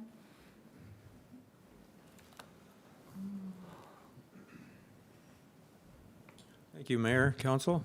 I haven't really been involved much with this. Ryan and I have talked about it, and went to the Planning Commission. I just wanted to give you an example of when we were speaking at the Planning Commission about some of the difficulties with, this kind of checklist item or application criteria. Yesterday, I spoke with someone who is wanting to do an addition onto their house, which would require a variance. And they would like to extend the garage forward in their driveway and put living space above it. All sounds fine, but it would, instead of a 30-foot front yard setback, I think it would have a 20-foot front yard setback. And I didn't give him any advice or look at how it would lay out or if there's any, any neighborhood problems or anything. But he said, can I come to the Planning Commission with a variance application and see if I can even do it? And I said, well, we happen to have these criteria for what you have to submit and all that. And he said, well, the design that I would need to have drawn up would be $2,800, and the survey, whatever they are, $1,000, $1,500, depending on that. And he wants to get some idea of whether or not he can even do the project before going through that, which I understand. Now, certainly he would have to submit some sort of elevation or something that shows, but is there something conceptually, maybe, rather than professional drawings, architectural renderings or something, and a site plan rather than a full survey, which he would need at the time of building permit, of course, that he can get an answer on whether it might be entertained. A concept plan for something like a variance doesn't really fit. Concepts are generally more, less specific, Right. more conceptual. So if I need to tell him, no, you gotta have full drawings and a survey done before you apply, that's that. I just wanted to kind of give you the real world example of Thank you, questions I get Ben. asked. Council, do you have comments to Ben on this? Well, I guess I have comments, and this to me sounds like a case where sketches and conceptual drawings are fine. Okay. My concern here is when we're evaluating variances, we have extremely strict and short deadlines, 60 or 120 days. And when we say, oh, this or that doesn't apply, we get people in, and then and then the variances get marked as complete. And then the city enters a 60 or 120-day period to decide the variance. I think the Planning Commission has emphasized to me many, many times that they're more than happy pre-variance to look at anything an applicant wants to bring into them. Maybe they don't take a vote because it's not finalized at that point, but that would be the process I would suggest here. Because, and I guess what I'll say is, a variance is a pretty high bar, and I'm sort of personally fine with having a lot of requirements. If an applicant wants to make an explanation of why something isn't needed for variance, I think we accept that and include that. But I think we need to just have them not necessarily spend $2,800 on a plan, but just give us a couple sentences of why. That's not important in this case, so that's kind of my feeling here. But, I mean, as the planner, I would just really push people toward pre-application meetings where everybody can relax and the timer isn't running at the Planning Commission. So that's my view. What do you think, Ben? Ryan, well, thanks. Yes, I do sort of push people toward that. I think for a variance, it's a little harder because they can sort of take the temperature of the Planning Commission and what their thoughts might be, but ultimately that decision is up to this. And if it's called a concept plan review, I don't know what that process is outlined in the ordinance. Off the top of my head, maybe it's not even outlined, but there's a pre-application. So I don't know if this board would be comfortable, probably not, reviewing a project before it's applied for. So, and I'm not saying you should, I don't think you should. So they're not going to get a great answer if you look at some of our recent variances just by going to the Planning Commission. And that's okay. Like I say, I can tell them, we at least need to see, elevations to scale and all this and a good firm site plan, but it's when it's up to me to decide whether or not this is complete, and then it gets to the Planning Commission, and they say, no, this isn't good enough. I don't know. And we know the most recent variance that came up. I was looking at plan view, okay, I get it, but we got further into the design, and that kind of came back a couple of times, and I don't think they've reapplied, but they were approved for a couple and then recommended they had to come back for a couple more. So it's a difficult spot for them. It's difficult for me to assess completeness because I probably look at it a little differently than you do and the Planning Commission does. But whatever I need to tell them, I mean, he understands there might be substantial submittal requirements, and that's okay. It's just, I just wanted to give you that example. Okay, great. Thank you. Thank you. Anybody else have more questions for Ben, since he's here? No? Okay, all right, thank you, Ben. Thank you. Yeah, all right. Thanks, Ben. All right. Any more deliberation from council? I like the Questions, idea comments? of a checklist as far as like, it is good to know what is expected of you to be able to complete it. I am okay with people going ahead and doing a like variance light, basically, where it's here is the information that I'm thinking about doing. Does this even make sense? If the Planning Commission is willing to look at that, but then I think they should still have to submit the full checklist And after as an actual variance. I pulled it out this month because the meeting is long and still going, but I am going to try to get some of that, a new variance application form and a little bit of material, kind of steering people to the Planning Commission, Ben. And I don't want to put you in a bad spot, but I'm going to try to get some of that for next month, so. Okay. So, Ryan, you're saying we're not ready to then yet vote on Well, this? I think we should vote on the ordinance, but you'd like to get let's more of a- let's get people an application. I pulled that out All right. just for time's sake, Okay. so. All right, okay, sounds good. Mark, do you have any questions, comments? No, nothing to. Okay, all right. Then, may I have a motion to approve the ordinance 2024-0801 regarding variance criteria, application criteria? So moved. Ryan, may I have a second? Second, Kathy. Kathy? Madam Mayor? Yeah. Did you actually call a public hearing for it yet? Oh, have we not done the public hearing? I didn't. Thought we did. Ah, I thought we did one before Ben Yeah, pretty sure we did. We can do it We again. can do another. Just to be on the safe side, yeah, we've been doing other public hearings, so, may I open the public hearing? We teed it up and got Ben up here, but I thought we had, but let's do it again. I open the public hearing. Is there anyone who would like to address the council for the second reading of ordinance 2024-0801 regarding variances? Seeing no one here, I'd like a motion to close the public hearing. So moved. Except staff, yeah. All right, Ryan moves. Second? Kathy, second. Kathy, second. All in favor? Aye. Aye. Opposed? The public hearing is closed. All right, now, Move to adopt Second. ordinance 2024-0801. all right. Kathy. Second. One, yep. All right, Kathy seconds. All right, all in favor? Aye. Opposed? Motion carries. Ordinance 2024-0801 approved. All right, thank you. All right, and then our next item is, we're back to C, the 2025 final preliminary budget discussion and approval. Would people like to take a quick break before we start on this one? Okay, 5 minutes, please. We'll take a little break. Thank you.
hello, everybody. Welcome back to the council meeting.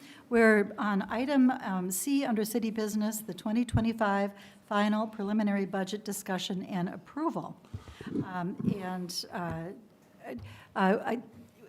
I'd like to first deal with one item because we have Marcus, our city engineer, here, and it's concerning the budget item for the road repair and potholes. And since you're here, Marcus, I'd like to talk about that first, and then after that, you can go. All right.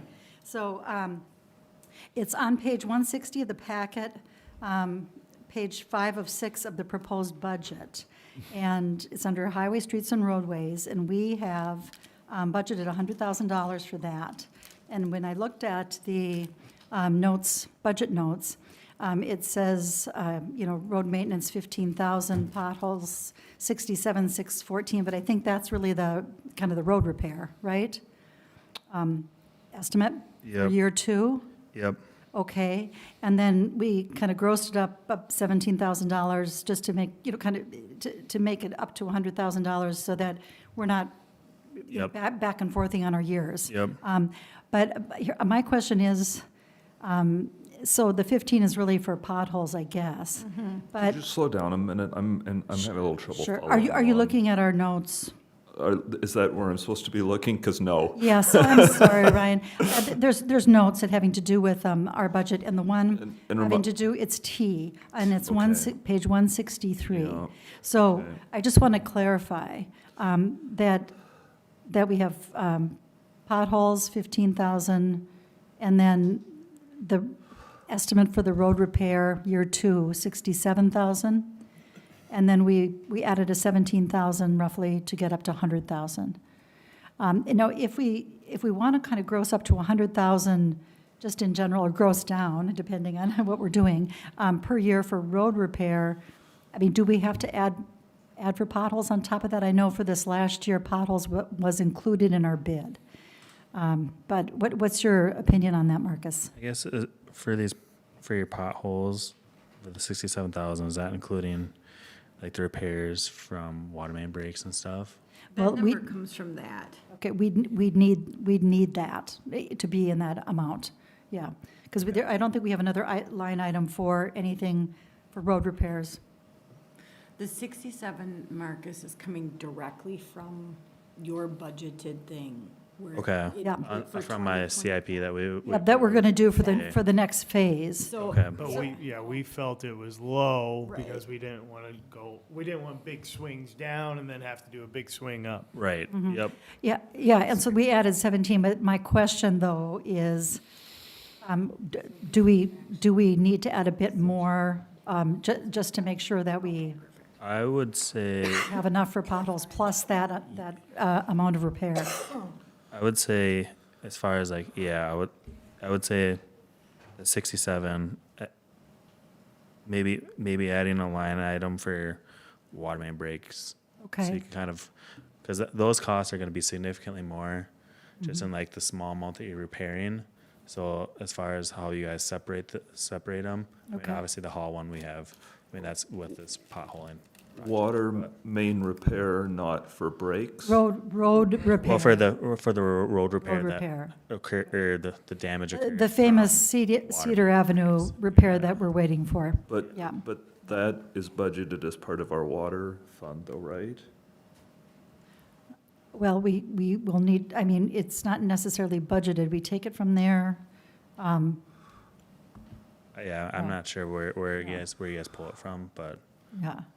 I just know that the cost for those emergency brakes is significantly more than what it would be to just do road maintenance, because you're repairing such a small spot, compared to replacing road, like a couple blocks of roads. You're saying the Cedar Hall, that is an example, it's an expensive fix? I mean, it's still not I guess that large. I'm thinking like, what's the one that we had a year ago? Was it White Pine? Where it Yeah, was that was- a that was- very big washout and stuff. That's the water main repairs. We got lucky on Yeah. Cedar, because it was right on the edge of the road. Okay. So you didn't have a whole lot of bituminous, because it was The White technically, Pine's a better example. That's a good one, yep. because there's technically 2 breaks there, if I remember right. Okay. And we got lucky that we didn't wipe out the whole road, but like White Pine, I'm thinking that was a big patch and a big repair. And I don't know what you guys see for bills on that, but I know they're pretty expensive compared to what. Okay, all right. So that number. What's the question before us again, Madam Mayor? Oh, well, I was just wondering whether we have 15,000 for potholes, and then the preliminary estimate was 67,000 for the next phase of our road repair plan. Yeah, I think I shot for for road repair, a budget of 100,000 total. Because Okay. I think when I developed the CIP, I was thinking down the road, we're gonna have a larger project, so if you save up, it'd be $23,000, $32,000, sorry, bad at math right now. Okay, That you'd bank that up for future years. That I guess that's my thought, so so is the And- 17,000 enough? So we're at 100 level then? I think that you guys can, I think that Okay. you'd be pretty close, but I would consider over the next couple of years to continue to increase Continue to that. sock away and. Yeah. I'm a little, Yeah, and I think that's what the community's asking us to Yep. do, is to just take bite size of the elephant, right? Right, yeah, and then just my question before the council then is, and you, Marcus, is, are we comfortable with $100,000 total for that, for roads? That's all, for next year. And we can always go down at this meeting, you know, whatever we certify at this meeting is, we can't increase it later. Yeah. I I'd like like, that number. I'd like to see us cut that down a little bit. Either that or else run a small, I guess one of the questions I have, could we table this for a minute, not just till a little bit later in the meeting? Because I have some questions about this. Do you have questions for Marcus? No. Okay. But I have some questions for, I'm sorry, Marcia. Okay. Took all me a right. second, but I Yep, know. No, that's fine. I just wanted to ask that question, Marcus, because he was here and I wanted to let him go. Yeah, I agree, But, but okay, all right. I wanted, Does anybody have any more questions for Marcus on this topic? Thanks, Marcus. Okay, thank you. thank you, Marcus. Thanks, Marcus. Thank you. Okay. So if I might, just as an overall thing, separate from any line item, we had asked how much a city like ours would keep in reserves, and how much we would how far we would push out. It looks to me like we're close to 24 months right now. We asked you if you would do a little calculation for us. What did you come up with? 18 months. We're at 18 months, and you might, so we're not quite at 24, and you said a more typical amount is 9 months. 18. 18. So we are at the recommendation, essentially, Yes. of how much we would have in reserves and in capital. Yes. Okay, it seems like we have a lot, but that's normal. It's normal. Okay, thanks. Sorry. Yeah, and it only takes one kind of major event to eat up that reserve, so, one or two, so mean- it's nice to have that. Yeah, I understand. I guess the question I have here is I see an 11% increase again on top of, 16% or so budget. I don't know exactly what it was last year. I think it was about 16% increases. And then that's quite a bit, I think. The one suggestion I have is on page 6 of 6, which is 161 in the agenda. The other financing uses transfer to enterprise funds. There is, I can give you a second to find it. The interfund transfers capital improvement fund there at $30,000, that is actually was our old roads fund. Is there any reason we couldn't set that to zero? Because I think that is the budgeted amount to use for roads previously, and now we have kind of a separate bucket there that might at least help with these increases a little bit.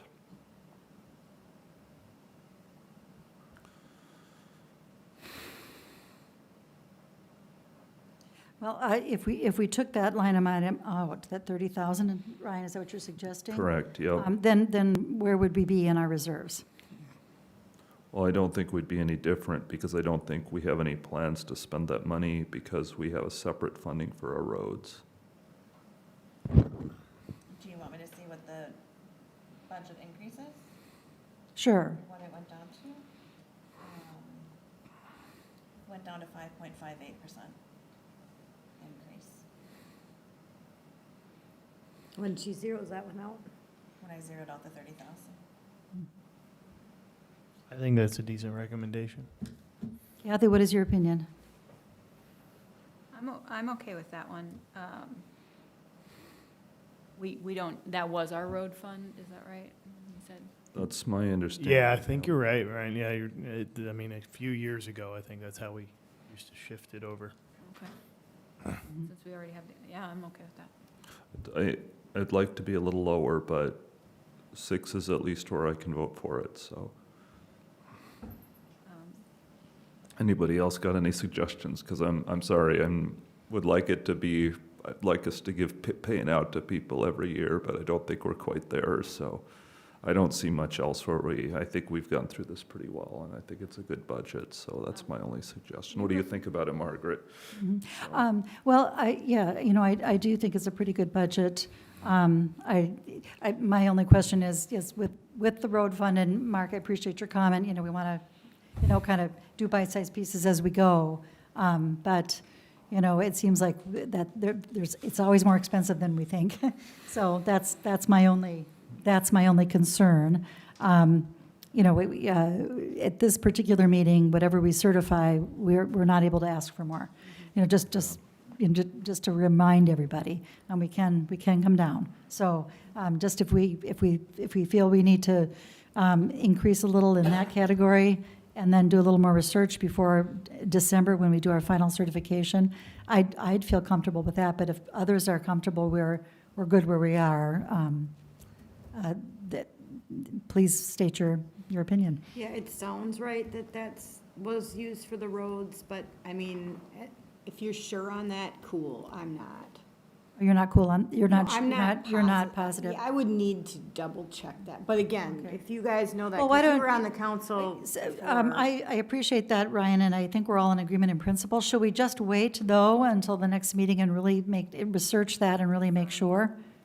I'd like to be there, but I'm not, because as soon as we leave that in there, it's going to get published and sent out to the town, and we're going to have to talk about 11% tax increases to people. So I'm sorry, but I'm not quite there. Well, if you're not sure what that.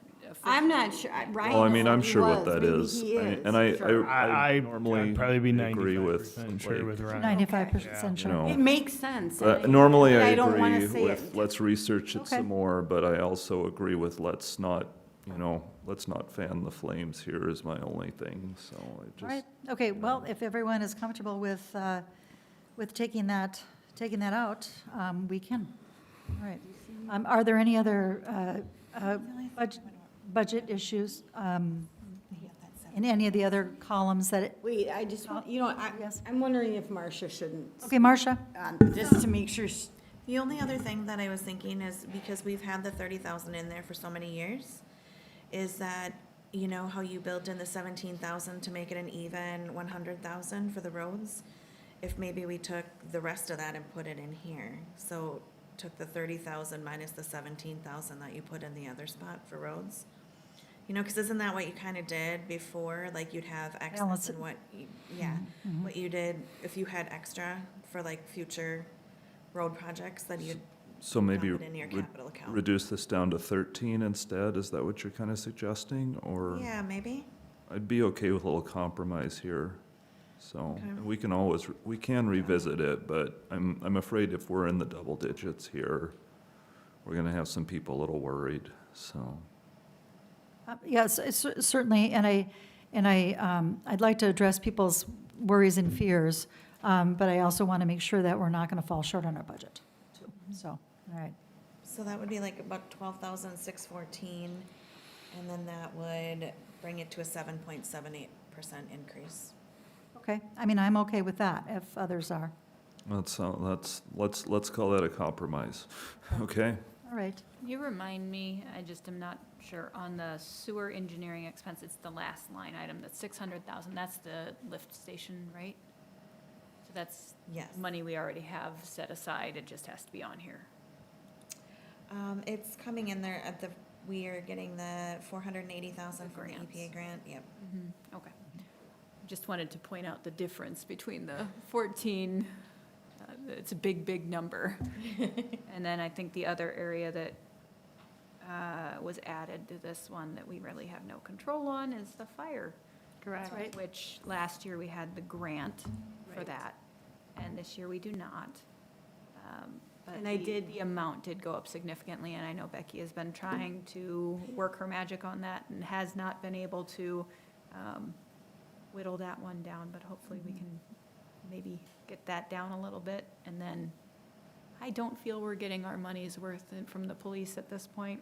I would like to chat with them a little bit more, but we can save that for a different meeting. And I will say that I'll chat with you sometime if you'd like. Yeah. I contacted White Bear Lake to see if they could do our police services, and Gem Lake is actually paying more for police services for a smaller sized city than we're paying, we're getting. So we're getting a good deal. Comparatively. Money-wise. Now, I will say that when we were going through the budget, and we were looking at fines, and Marcia and I were kind of analyzing that area, it looked as though the fines that we'd received this year were not comparable to 2022 and 2023. So I did reach out to Sarah Helverson on that, and she, interestingly enough, the next report we got, incident report, had quite a few traffic stops. So she did react to that, and I think they're open to us continuing to, ask about those things. July was very not a good month to speed in Birchwood. Right? I didn't mean to have that effect Well, I mean, whatsoever, but But it did. just posing that question, and also a lot of More the- power than you recognize, Becky. I was like, wow, I didn't. Yeah, but we should consistently meet with our representative at the sheriff's department and ask them to come Right. and control more. And they Yes, were very absolutely. accommodating when I did bring it up, because I said the fines were lower. And the reason that the fines were higher one year was because of the road blockage stuff. So there was some reasoning behind it. Anyways. Right. It was interesting to read their sheriff's report for this last, the one we just got, because they had commented regarding, they did this big survey of this traffic calming thing that they were doing in all of the cities, and we were the only one not mentioned. So it was interesting reading that, because were we not worth missed the that. time? I mean, we might not be, but regardless. That one city that starts with a B over there that we I patrol. know, it's interesting. So I just found that interesting that we were left out of that great new thing that they were doing yet again, so. But anyway, so that's, I would like to discuss with them their increase there from even last year. $10,000 more is a lot of money for a city our size, and we didn't get everything out of it this year. Yeah, and Alan and I have had some good discussions, and we'll be continuing to have them about maybe options, so, yeah.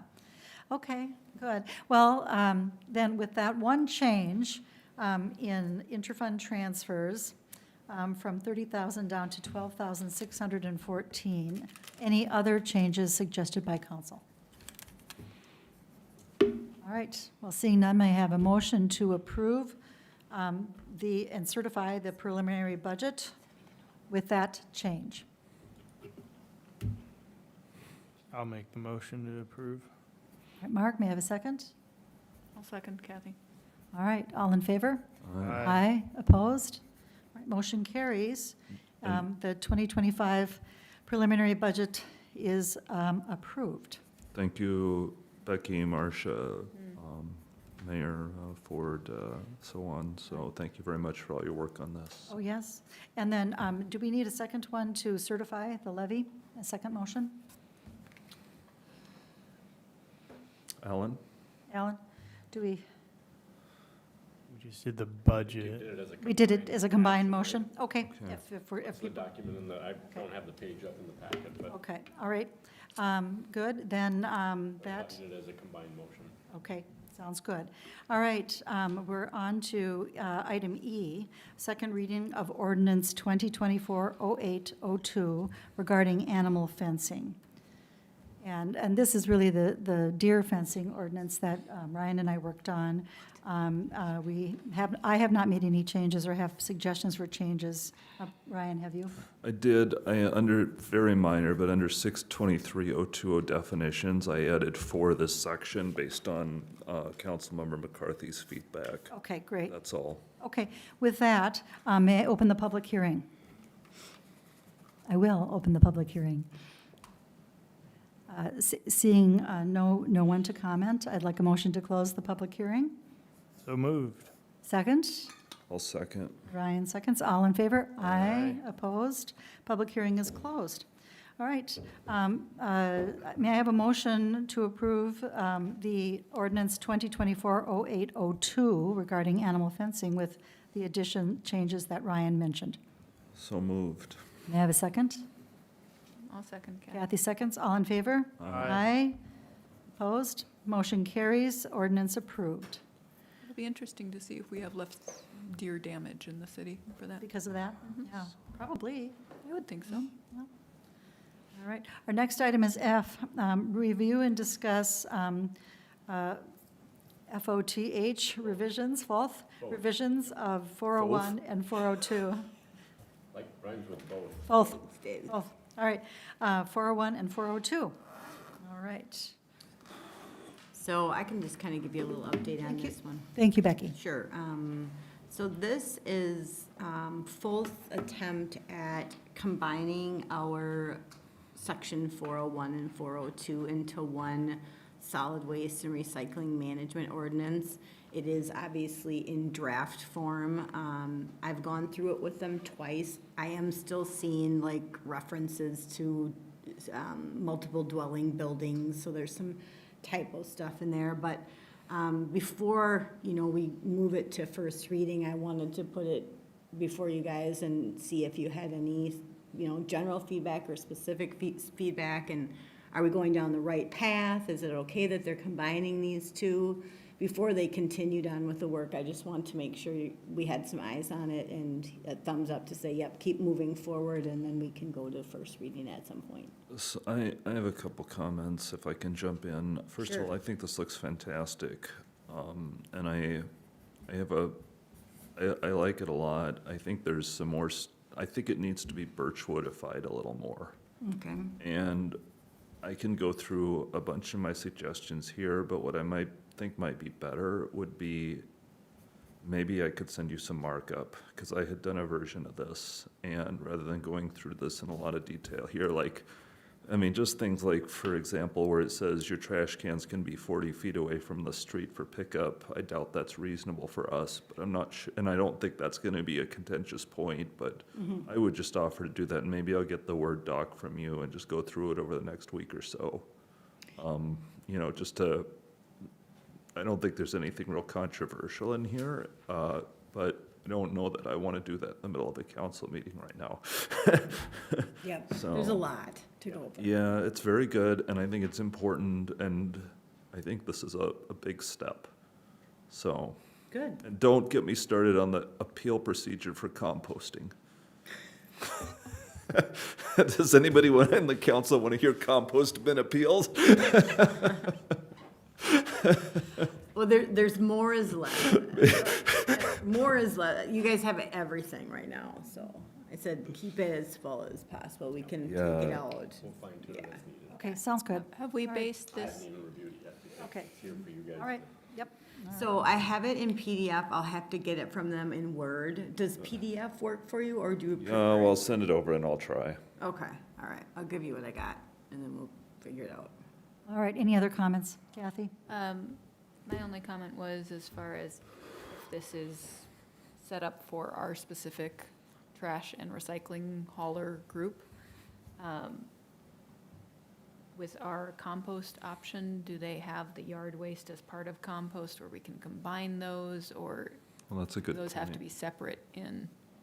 Say that again? So with our current trash haulers. Uh-huh. You can get the yard waste, compost, but it's a combined thing. It's separated out in this document. What do you mean it's a combined thing? One bin. Okay, so they get one bin for compost and garbage? No, yard waste. So the yard waste and the compost are separated out in this document. Okay. But in our trash hauler, it's one. So I wanted to find out if we needed to break it down to this level for some of those items because it doesn't apply to our actual trash hauler. That's a good idea. Yeah, point, stuff that doesn't apply, I would think say, we would let's remove. take it out. Yeah, I mean, if you wanna send me feedback as well, I mean, if anyone does. We'll see what Ryan comes up with. Okay. Well, maybe we can work on it, the mention. two of us if we want, or we can hold a workshop if we want to. I just read the, tennis sanitation document and regarding what they offer, and I was like, well, do we need to split it out this much? My guess is Justin's gonna trash it, so, but, That's it, I'm leaving. yeah, it might be three of us, so. Very bad. Well, maybe what I can do is, Just, I think it's a joke only, but, maybe if I send it out to all of you and then say, give you like 2 weeks or something to provide feedback, or a week or something like that. Does that make sense? And then I think that seems like a good two, timeline. two would be better. 2 weeks, okay, all right, okay, Great. All right. Thank you, Becky. yeah. All right. Our next item is G, Birchwood reclassification. And Becky can address this too. She received an email from Gail Cedarberg. And the Metropolitan Council has released a draft of the Regional Development Guide, Imagine 2050, for public comment. And Birchwood in that was proposed to be urban edge rather than suburban. And the implication for that is that the minimum average net density would increase from 5 units per acre to 14 units per acre. And Gail believes that was a mistake, our reclassification. Thank you very much, Marcia. We can, certainly comment in the public forum for this and object to it, because, I think, as we heard earlier today in discussions about water runoff, we do not have the infrastructure to take that kind of density, even if it wasn't a mistake. We Do never we get want it. to Yeah, pass a resolution opposing that or something? we can, and then we can all contribute. And my question was, should we, complain to 'em, but- should we contribute or object to it individually, each of us, or should we come up with a objection from the city council? One. I mean, Alan, do you have an opinion? Maybe instead of a uniform objection, maybe a resolution essentially declaring that the city is not basically that urban designation. Okay. But would retain its suburban status.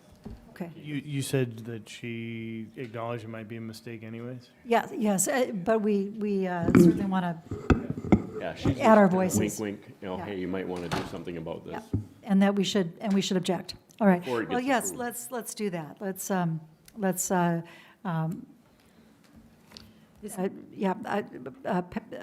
Propose a resolution to object to the reclassification of Birchwood Village as urban edge from suburban in the draft 2050 land use policy plan from the Metropolitan Council.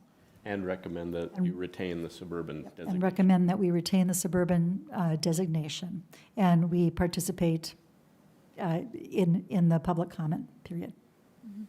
Is this a resolution that your proposed is written up, Alan? No, it's just them Oh, resolving. you're that just that's doing the it right case. now? We're doing it right- It's a verbal resolution? Yep. Right, Okay. it'll be in the minutes, and then Got it'll it. be communicated on city letterhead as this is Sounds what good. the city All right. council resolved, objecting to the designation.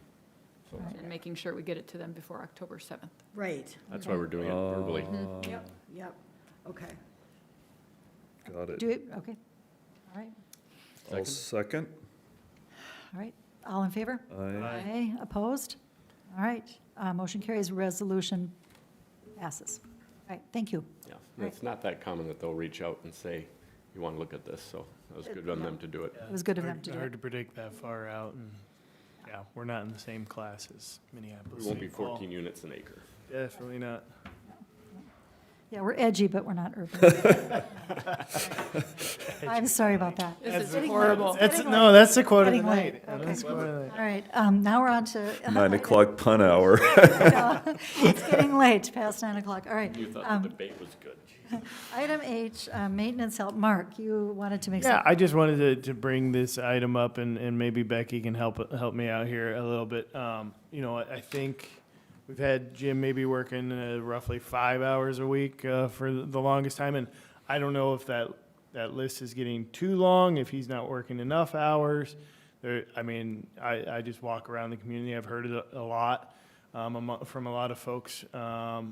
Just even we've taken care of the large mowing spaces, so that's off the plate now, and hopefully that helps with everything else. But we still have the pathways are, frankly, they're a mess and have been all summer. So that's a frustration I've heard from a number of folks, and so just kind of want to have open conversation about what our expectations are for maintenance here. I know the list probably is ever growing, but there's some of the basics that seem to be getting missed. Mm-hmm. Yep, thanks, Mark. Yeah, and it is true. I think Jim had taken off some time in the middle of the summer, but Becky, could you address this too? I know we have Ron helping now, and I'd like your input on this. Yeah. Because you're managing both Ron and Jim. Yeah, I think, a month ago, I was in a really different spot with this because Ron wasn't being utilized to the extent that he was willing to be utilized. When I first came on, I didn't really use Ron at all except for a special project for doing the handrail. And so Jim kind of, I was getting a lot of second requests. Like a resident would notify me, and then a couple weeks later, I'd get notified of the same thing. So it was, we were having to respond to a lot of duplicate requests. So since then, I've gotten Ron on board, and this has only been in the last week or two. But I gave him, the Parks Committee had sent me a list of a number of items that they needed handled. And when I switched in my brain and gave it to Ron, they were literally done in less than a week. And many of these items I had been trying to get done for months. Yeah, and in tandem, So it felt so good. In tandem with. So good. And this is in tandem with Jim, that these projects were done, yeah. Yes, so Jim and Ron are now working together, and I feel like with Ron, I do have more assistance. There's more initiative on There Ron's. is Ron's more- ready. He'll take that list and make sure it's accomplished. That's what I have seen from him so far, and again, it's been a limited amount of time, but I've been very impressed, and I've received feedback from residents about his work. Yeah, and we do maintain those lists too, Mark, to make sure that they know what needs to be done. So it's not that the city doesn't know about these things, it's, I think it's the communication and then making sure that it gets done. And I would want to make one remark too, just about this summer. We have had quite a bit of rain, and, you can't be out there, using a chainsaw when it's raining. So there have been days when they could have done the work, but then weren't able to do the work. So, it slowed it down a little bit this summer, but I think there was a big clearing that just took place. Yeah. Yeah, so. Yep, they did all this, they did all the stop signs, cleared all of those. The Ty Schmidt brush pile got moved. There was a number of things they did the end of last week. Yeah, well, and so we'll keep Great. managing and No, monitoring. that's a good update. That's just kind of why I wanted to bring it up and make sure things are getting accomplished. And obviously, we still got a month or two of probably more yard work than anything, but that will subside. It has here been a weak shortly. point in the city. I have definitely felt it as a part that sometimes I'm like, oh, we're just not succeeding in this area of Yeah. maintenance. But with bringing Ron on more has felt successful. Good. So we'll see how that moves forward. Good, and then I don't want to gloss over it because it has been a sticky point. Yeah, well, let's keep monitoring it and really making sure that those items get ticked off the list. Yeah, thank you, Becky. Okay, Yeah, Quite a few thanks, of Mark. the items coming up, I believe, are also two-person jobs anyway, like removing a tree, you don't do that alone. Right. True. So it will be good having the Yes. two people helping on some of Yeah. those. Okay, all right, we're on to item I, administrator updates. Becky, EAB grant update. Okay, I'm trying to recall back. I think we actually got the money in for this. I put a memo together that had some really specific data regarding how many trees we took out, how many we replaced, and where we did that. So if anyone has any questions about that, let me know. But the grant went through successfully, and it's closed out now. So we're good to go with that one. Yep, and thank you for, Thanks. really monitoring that grant. Yeah. Thank you. Yeah. Are there any more reports or anything due on that one, or that No. one's done? Done.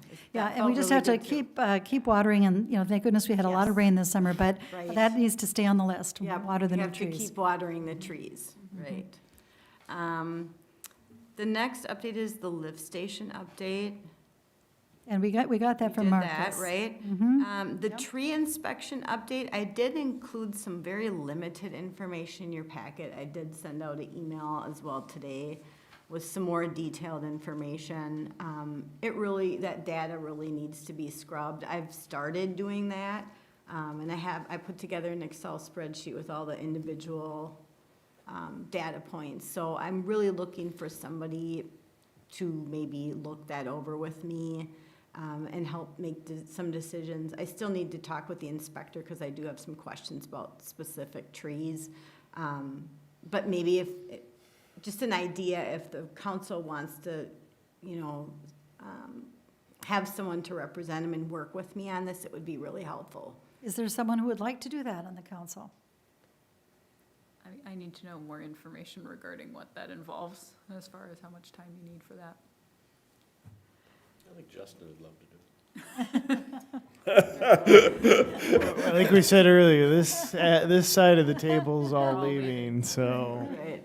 Well, I guess I can put together a first stab at it. Okay. The problem with that is that we won't be reviewing it until the October meeting unless we have a special meeting. That was the goal of delegating someone so that we could move forward on it rather than month by month. Yeah. Because we are getting towards the point, we would do the approval in October. I suppose that's okay with me if that's okay with you guys. Well, you know what, Becky, I can work with you on this, just for Okay. this, It's not just for gonna- this month, for this preliminary I'll thing, go and to then you we'll with figure it questions out. for Okay, this month. sounds good. And then we'll figure it out. Okay, yep, happy to do that. Okay, All right. thank you. Sure.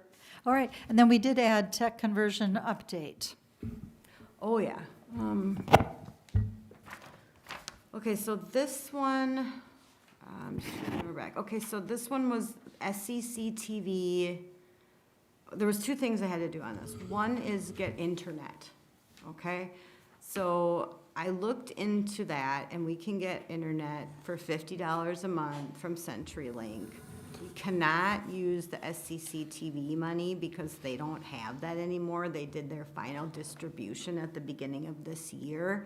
So we do get an annual check from them, but it's based on their audit results, so we don't know how much. And when I talked to Cindy, she said we can't set it up for automatic payments through them. We can do ACH for CenturyLink for internet, and there is a resolution that I just had Alan look over, Resolution 2024-40, which would allow us to set up the EFT payments with the internet provider. So that's the first part of that. The second part is the phone service, and I'm a little stumped on this one, I'm not gonna lie. So we got one line of Microsoft Team phones with calling plan, like it said in the resolution. I haven't dabbled into it too much yet. I haven't bought the second line because I was thinking, and you probably know more about this than me, Ryan, so help me with this. We're gonna get two lines, and we are taking one phone line and bringing it to two with two different phone numbers. So I don't know how that's gonna work. So what you'll probably get, and you just have to, what you basically have to do is you get two new lines, you assign your old phone number to one of the lines, and then you just have that phone number ring both lines, but the second line also has its own phone number as well. Okay. So that's how that'll work. It's kind of like an extension, yeah. And what you need to get is from Metro INET or whoever Metro INET's provider is, you need to get a letter of authorization. And if you want to deal with them, it might be nice for you to deal with them, but you can copy me because I kind of know what to ask for there. Okay, cool. But that should be something that you can configure with the Microsoft Teams people as well. With respect to I didn't expect the ACH, payment to go through, For CenturyLink? directly from SCC TV. I know that'll have to come from us. I just had asked Randy LaFoy, who was just in here advertising his contributions, and he had told me that there was some new grant funding, which I thought I saw, and that we could take our 50 a month out of that. So maybe we just double check with him. Otherwise, I guess we just have to pay that ourselves. But maybe he might have just told me that in the street. So. I think you can use it for reimbursement. Yeah. Okay. When you get that lump sum. When you get the lump sum, okay. And so, with respect to the tech changes, has Metro INET, has Techie Dudes changed over the passwords and things, so our systems are connecting to them, or are they still connecting to Metro INET? No, when I talked to them a couple times last week, and they said these are the next things that I need to do. And then I need to contact them. But I feel very unsure of this whole thing. So as long as I'm getting I can do step A, do step B. I'm sorry, but it's, right now I'm getting the phones and I'm getting and I wonder, when I do the transition to the new internet, does that cause any disruptions? Or maybe we can talk about this offline too, Ryan. Yeah, Metro INET should just basically work all that. So once you get CenturyLink installed, they should just get that. So I can just go ahead and have it installed and then they do the flip. Well, and then the current line will just stay in place and they'll come and plug into it and move everything over. I see, okay. So right now I'm working on these two things, getting the phone lines and the internet, and if thumbs up, I'll go ahead and buy the rest of the package, Yeah? Well, yep, I mean, Yeah. I'm fine with the resolution. okay, all right, good. And you've seen the resolution before, it's just replacing a name provider with a different. Yeah, with Just replacing Excel with CenturyLink, right? Yeah. Well, I make a motion to approve the resolution authorizing an EFT to CenturyLink for the internet services. All right, may I have a second? I'll second. All in favor? Aye. Opposed? Motion carries. Resolution Okay, passes. Now for everybody's favorite motion, right? Yes, that's right. All right. Seeing that we've accomplished our business on the agenda today, I'd like to make a motion to adjourn. May I have a second? I'll second. All in favor? Aye. Opposed? Meeting adjourned. Thank you, everybody.